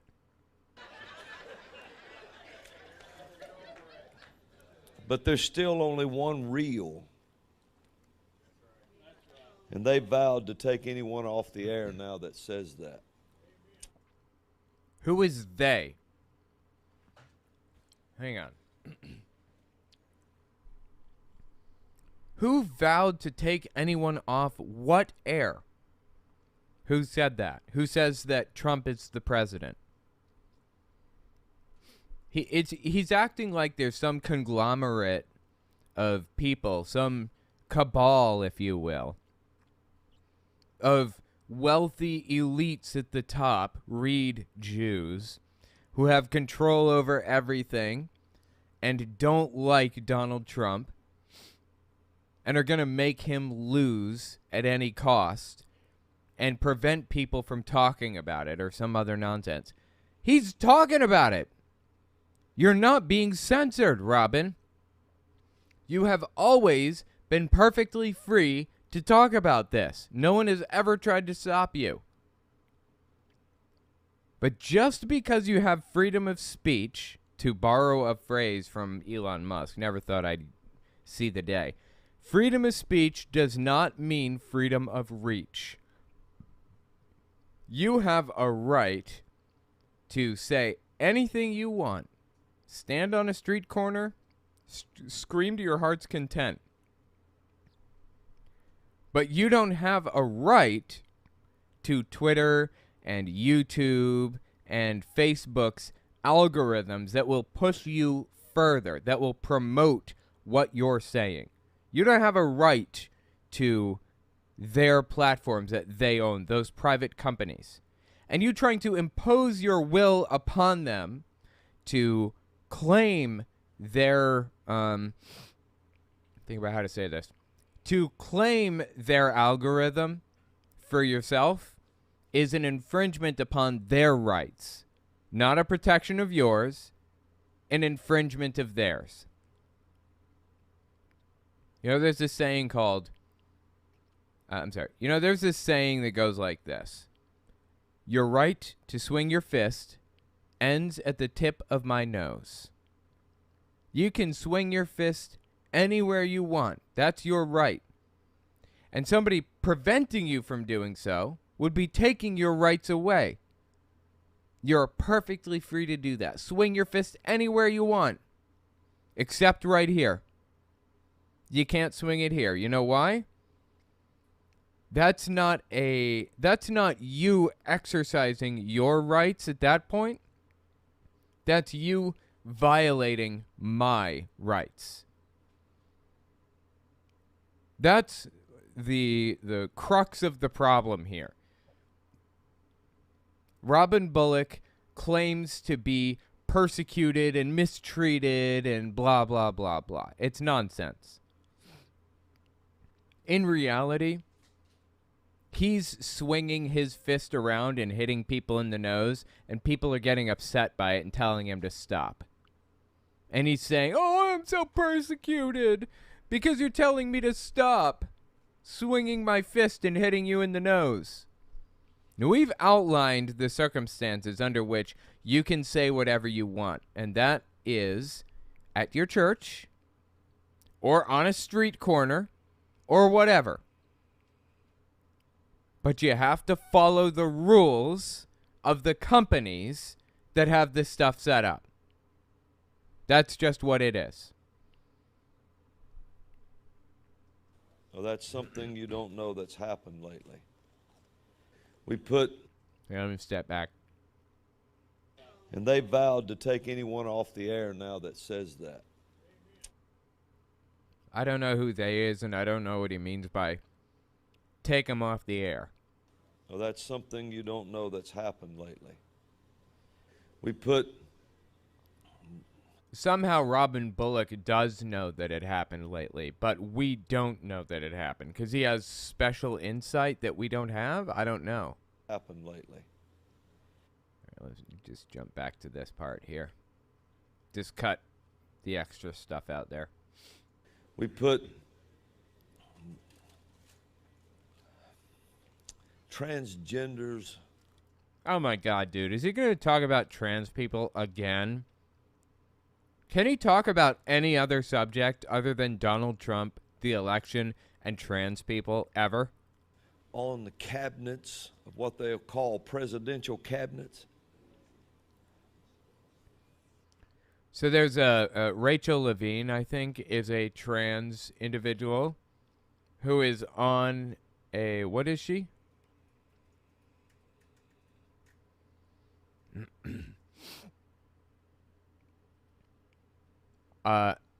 When this is edited, I'm sorry. I'm going to have to go in, just a reminder, go into the compound clip and cut out all of the sections where I'm not talking. I'm listening to them because I've been making all kinds of noises, sniffing and chewing and rattling and blah, blah, blah. Everything from the beginning to the end of this whole thing is going to have to be cleared out where, you know, they're talking and I'm not. Rachel Levine is an American pediatrician who has served as the U.S. Assistant Secretary for Health since March 26th, 2021. She's also an admiral in the U.S. Public Health Service Commissioned Corps. I had no idea. Oh my God, that's crazy high, right? Born 1957.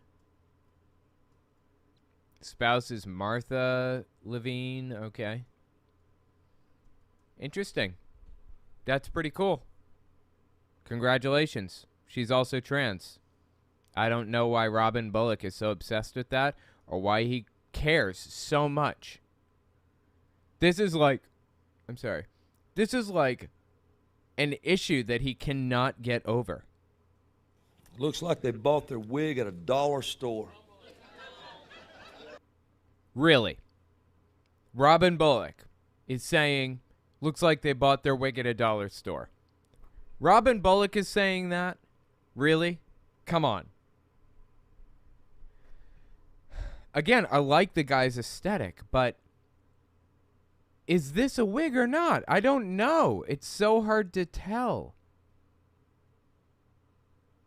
You have to imagine that if it was a wig that he was wearing right now, that he would never bring the subject of wigs up because it would be like, I don't know, too revealing or hit too close to home. I'm actually kind of convinced that this dude is wearing a wig. I don't know. Let me know what you think about it in the comments. Is this dude wearing a wig or not? Is this a wig that he is wearing? Does he put this thing on every morning or what? And if so, what does his hair look like underneath? Does he even have hair underneath? Is he bald? Oh, I am dying to see what this dude looks like bald. That'd be fantastic. Let me know what you think about this in the comments. Okay, I'm sorry, guys. It's super late, so I do have one more thing I want to do. I'm gonna start streaming on Twitch now. I'm going to multi-stream to both YouTube and Twitch. Benefit of going to Twitch, you'll be able to, fewer people there, you'll be able to get a message to me easier. I will be more likely to see your message on Twitch if you send it there. Give me a second here. Just trying to arrange the windows so I can see the Twitch chat.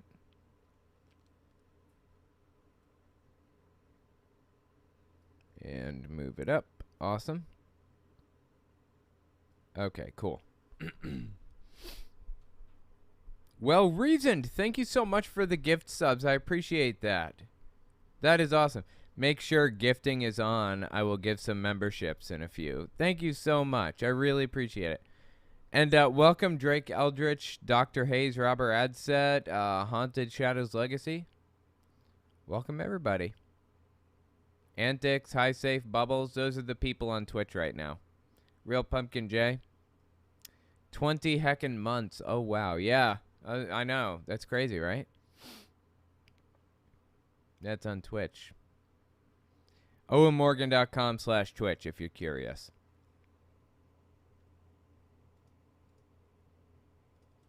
Okay, we got a voicemail segment here. And it starts out with Stu Peters. So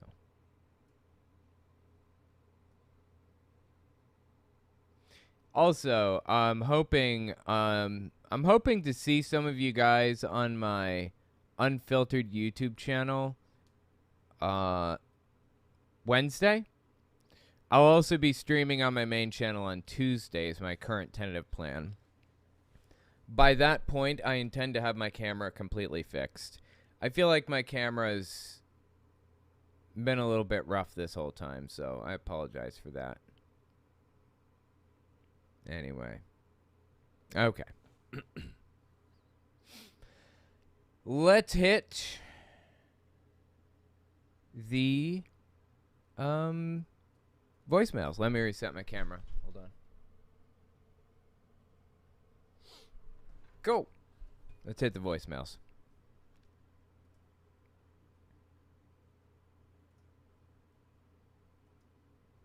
Speaking of enemy combatant. I'm sorry, I have to fix. It's out of order and it's driving me nuts. Oh my god. Dude, this is so annoying. I can't stand it sometimes how this works. Okay, there we go. Got it.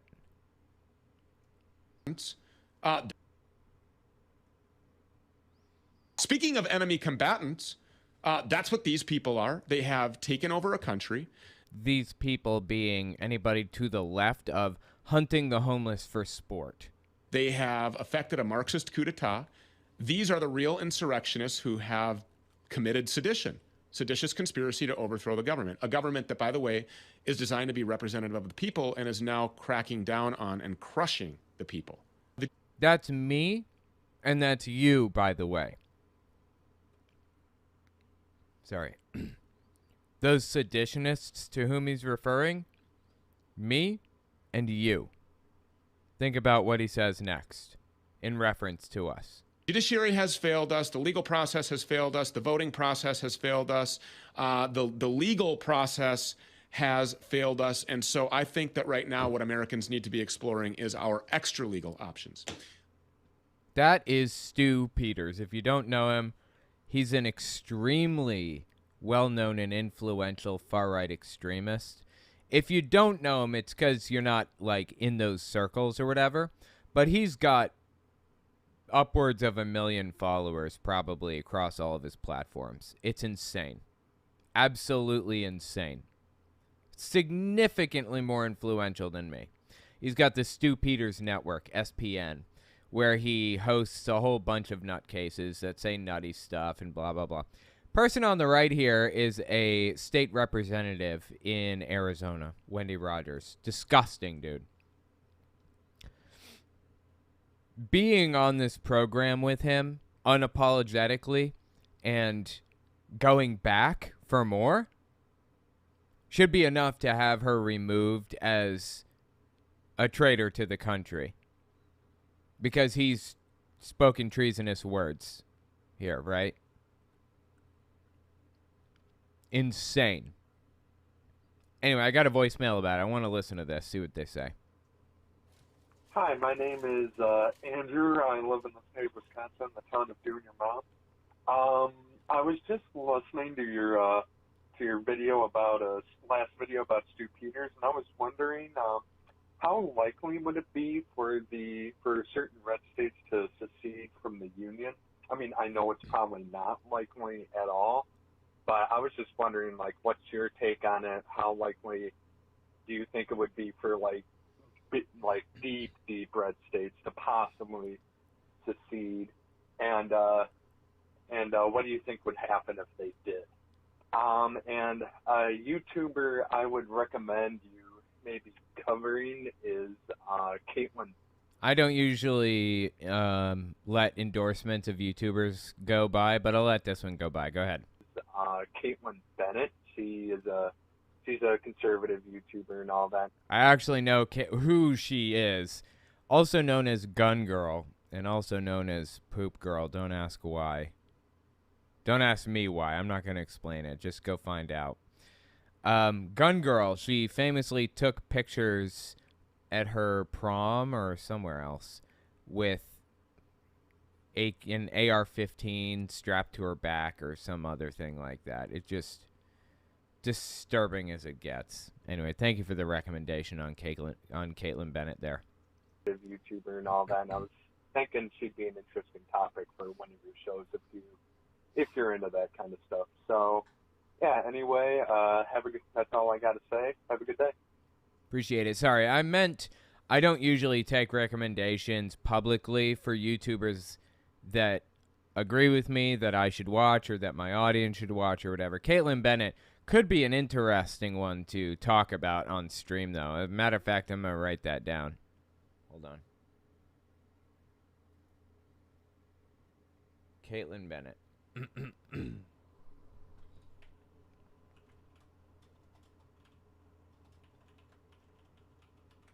Okay, cool. Got it. As far as the secession question, will states try to secede from the Union, and what will happen when they do? The answer is Texas has been trying to and talking about seceding from the United States government since they joined practically, for like ever. It's always something that somebody is talking about down there. It's not going to happen. If they try to secede, it's illegal. It was made illegal after the Union absorbed the Confederacy. If they do attempt to split off and secede that way, they will immediately be invaded by our military and treated like a hostile force. Everybody in the government removed, maybe hanged. Maybe received the death penalty, because those are the only two cases in which the death penalty is acceptable according to the U.S. Constitution, I believe: treason and murder. Any politicians who stood for this would be probably jailed and or killed. All National Guard members in the state would be repatriated to the federal government and assigned to take out any officials that disagreed with their decision to whatever. It's not happening. Ever. That is what we fought the war over. And for the record, the red states can try to secede from society all they want, like the way that Stu Peters says we need to do something extra legal or whatever. Go nuts. Guess what? You try to secede from the Union? You know what? Forget all of the other stuff. Let's say it goes well for you and the federal government lets you go. Let's say they let you leave. You know what happens next? Nothing. Because you don't have any treaties with any countries. You don't have your own currency or Federal Reserve or laws or Supreme Court or any of that stuff. You don't have your own CIA, your own terrorist units to prevent terrorism like the FBI. You don't have any of that stuff. The United States has infrastructure that it has spent 250 years building up. You think you're going to walk away with that infrastructure? No, if you secede, you don't get any of it. You don't get those trade deals. Oh, and by the way, there's one more thing I want to cross by you, any states that want to secede. You are subsidized by blue states. California's economy is bigger than some small countries' economies. They bring in more money for the United States government than I think any other state California does. New York City alone is, Manhattan alone, just Manhattan, the island of Manhattan, has more people on it at any given moment than the entire state of Oklahoma. Good luck. 1.65 million people live on Manhattan, I think, but about 4 million people cross through Manhattan on a daily basis. Tourists, commuters, so on and so forth. Good luck. It's going to fail miserably. And I don't know how they don't see that. Honestly, I really don't. Blows me away. But fascinatingly, here we have another example of Stu Peters and Candace Taylor brazenly calling for violence. Isn't this illegal? Late August 2023. I'm so tired of talking about it. It's time that we do something about it. And what that something looks like, I'm not sure. Sorry, hang on. I just took a bite. When this is edited, it's going to be seamless. That bite's just going to be cut right out. He knows exactly what it looks like. He knows exactly what he's aiming for, what he wants. He knows what he wants this to look like at the end of it, and he knows how to get there. He's trying to get people whipped into a blood frenzy enough to get them to do what he wants them to do. I.e., he doesn't want to do it. He wants your ass to do it. That's what he's saying here, really. That we do something about it. And what that something looks like, I'm not sure. But I do know that there was a precedent, again, set by the people who liberated this country by making tremendous sacrifices, including their own blood and guts spilled all over the ground, all over the dirt, while they left their families home. I don't know what that looks like. And then proceeds to describe the founding fathers suffering terribly and dying a bloody death. Knowing what would happen should the enemy have come across a village or a town or a settlement where their families were, where their children were, with their wives, trying to survive, trying to defeat a monarchy that had them outgunned and outnumbered and was outmaneuvering them tactically. Well, that's not strictly true. I mean, the United States had France on their side, and that's basically the only way that we won. They were outmaneuvering us in the Revolutionary War for a short time in certain ways, but, you know, we won that war. So there's only so much you can claim they were outmaneuvering us or whatever. And was outmaneuvering.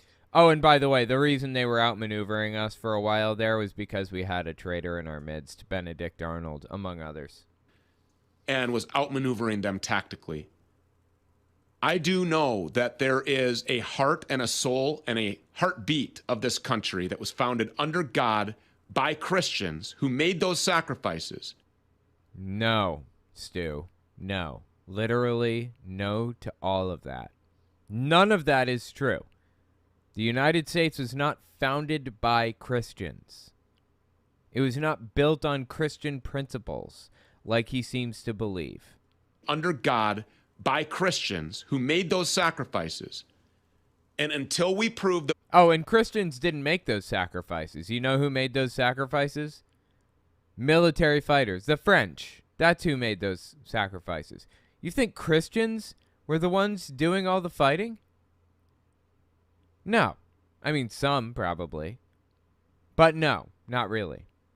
And until we prove that we are ready to make sacrifices of equal proportion, we should not consider ourselves to be entitled to inherit the country that they liberated. You catch that?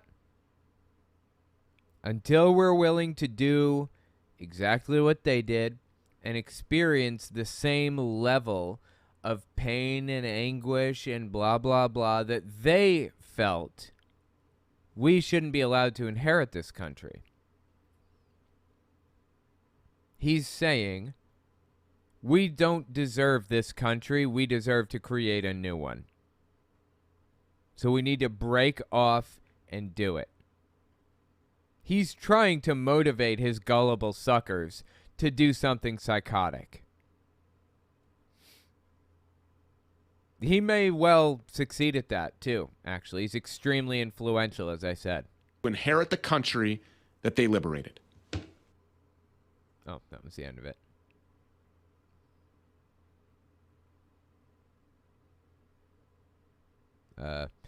Anyway, absolutely psychotic, dude. And I actually got a voicemail that leads out of that perfectly. Check this voicemail out here.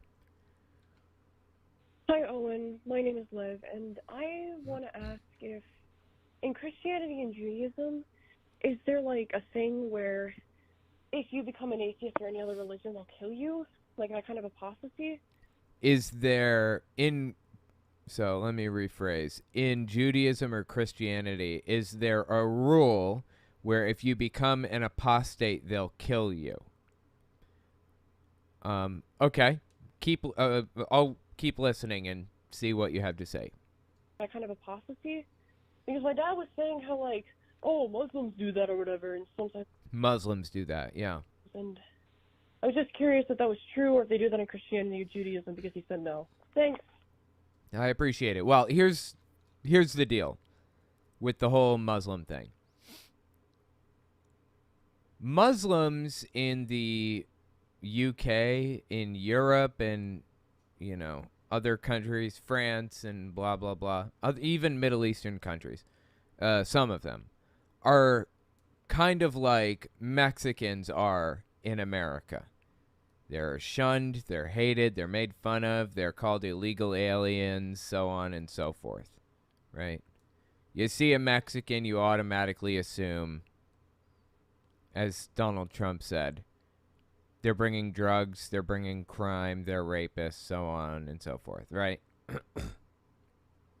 Most people don't think that. Most people just live their lives and assume that they're living their lives too, just like everybody else.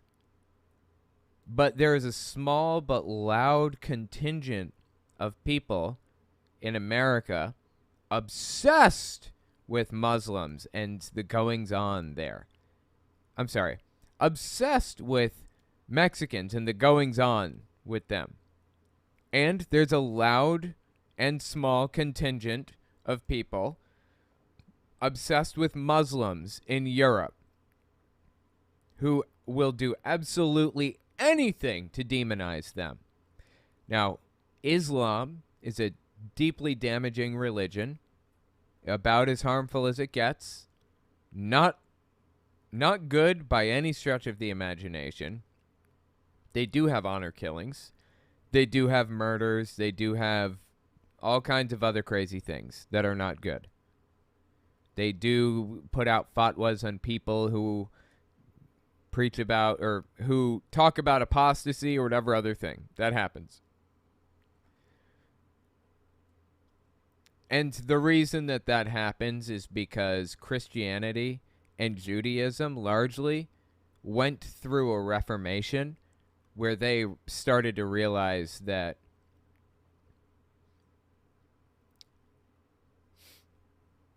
anti-intellectualism and zealotry like that works against society rather than furthers it.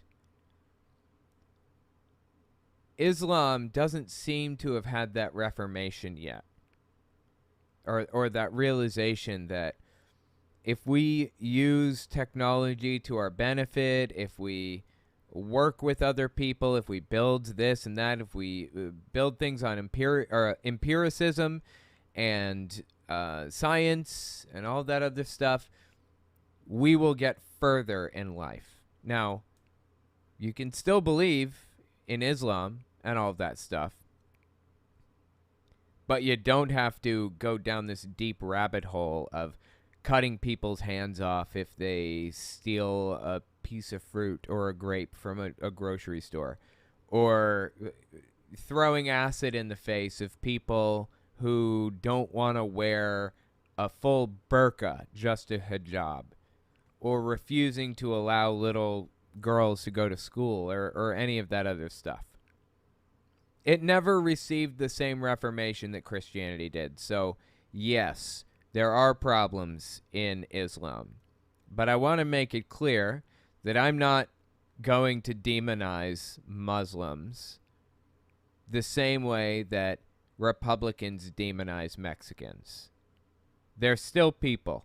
Individually, we have no right to assume that they're dangerous or evil or any of that stuff, simply because of the religion that they hold, the religious beliefs that they hold. Anyways, yeah, Islam right now is more dangerous than Christianity and Judaism at this immediate moment. That could flip very quickly and easily in a split second. It just kind of depends on like how the world moves forward and how which countries and which religions gain reformation, lose reformation, so on and so forth. To be clear, I am not defending Islam. I would never defend Islam. I am defending individual people who are unfairly God, what's the word? Not chastised. Who are unfairly what's the word? It's on the tip of my tongue.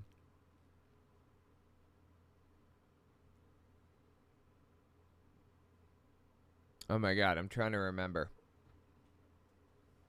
Well, anyways.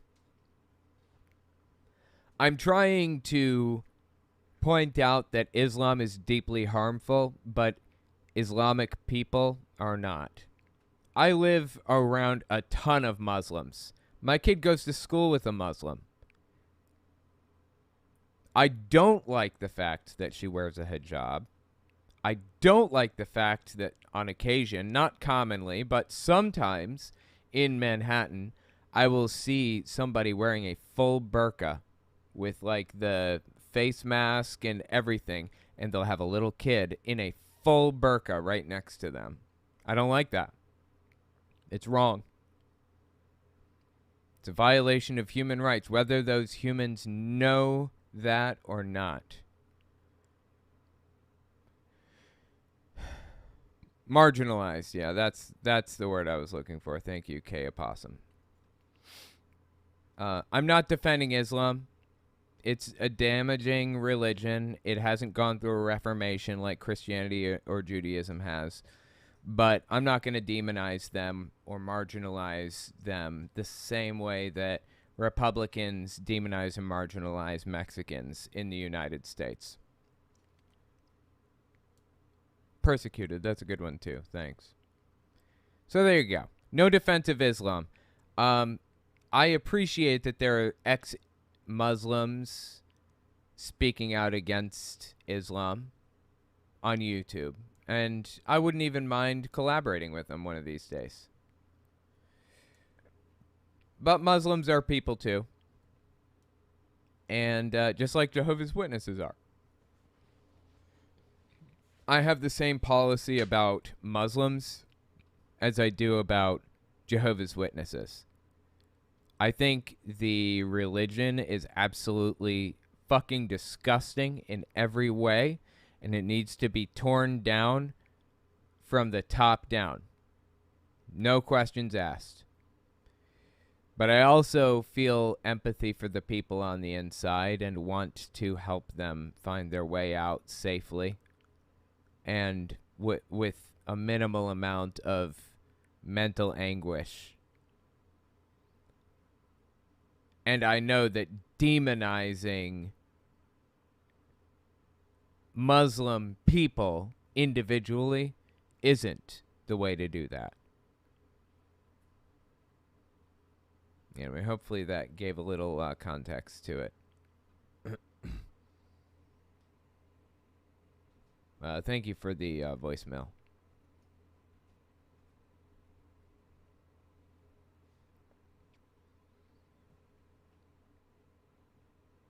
Okay, well, I'll tell you what. That's where I'm going to end it because it's really, really late. Way too late. Oh, I keep staying up later and later. I set a hard line of midnight, and now I'm breaking that. I really need to get back on track and fix it. But anyway, thank you guys so much for coming. Dr. Hayes, thank you for the sub. I appreciate it. Antics, thank you for the sub. Those of us that hunt the homeless for food are fine, though. Yes, that is okay. Thank you. I appreciate it. Hi, Safe. Hey, look at that. I've lurked for 13 months. You are the best content on YouTube. Thank you so much. Glad you think so. I try. Eddie127, thank you for the resub. Real Pumpkin J, 20 heckin' months. Oh, wow. Yes, I hit that one. And thank you. I appreciate that, too. Texas v. White of 1867 makes secession illegal. Oh, thank you for the lawsuit name. I didn't know which one that was. I appreciate that. And again, well-reasoned, Superhawk, thank you for the gift subs. I really appreciate it. And Just a Voice, a.k.a. Viv. Thank you so much for all of the super chats and everything. I really appreciate it. All right, I'm going to get out of here. I will see you guys hopefully on Tuesday with a corrected camera, okay? All right, have a good night, everybody, and thanks for coming. That's all I've got for you. If you like what I do and you want to see me continue to do it, don't forget to check me out on Patreon. And take a look at my YouTube channels. Owen Morgan, where I talk about religious issues. Telltale Fireside Chat, where I talk about politics. Telltale Unfiltered, where I do long-form breakdowns of stuff like this. And Telltale Reads, where I read books by televangelists and others. I release everything in parts, but every part stands independently of the last. So you can jump in anywhere and I'll make sure it makes sense. You can find some ad-free, uncensored, complete versions of all my videos on my website, owenmorgan.com. And while you're there, don't forget to sign up for my email list to get early access to everything. All links are in the description. Okay, thanks for watching, guys.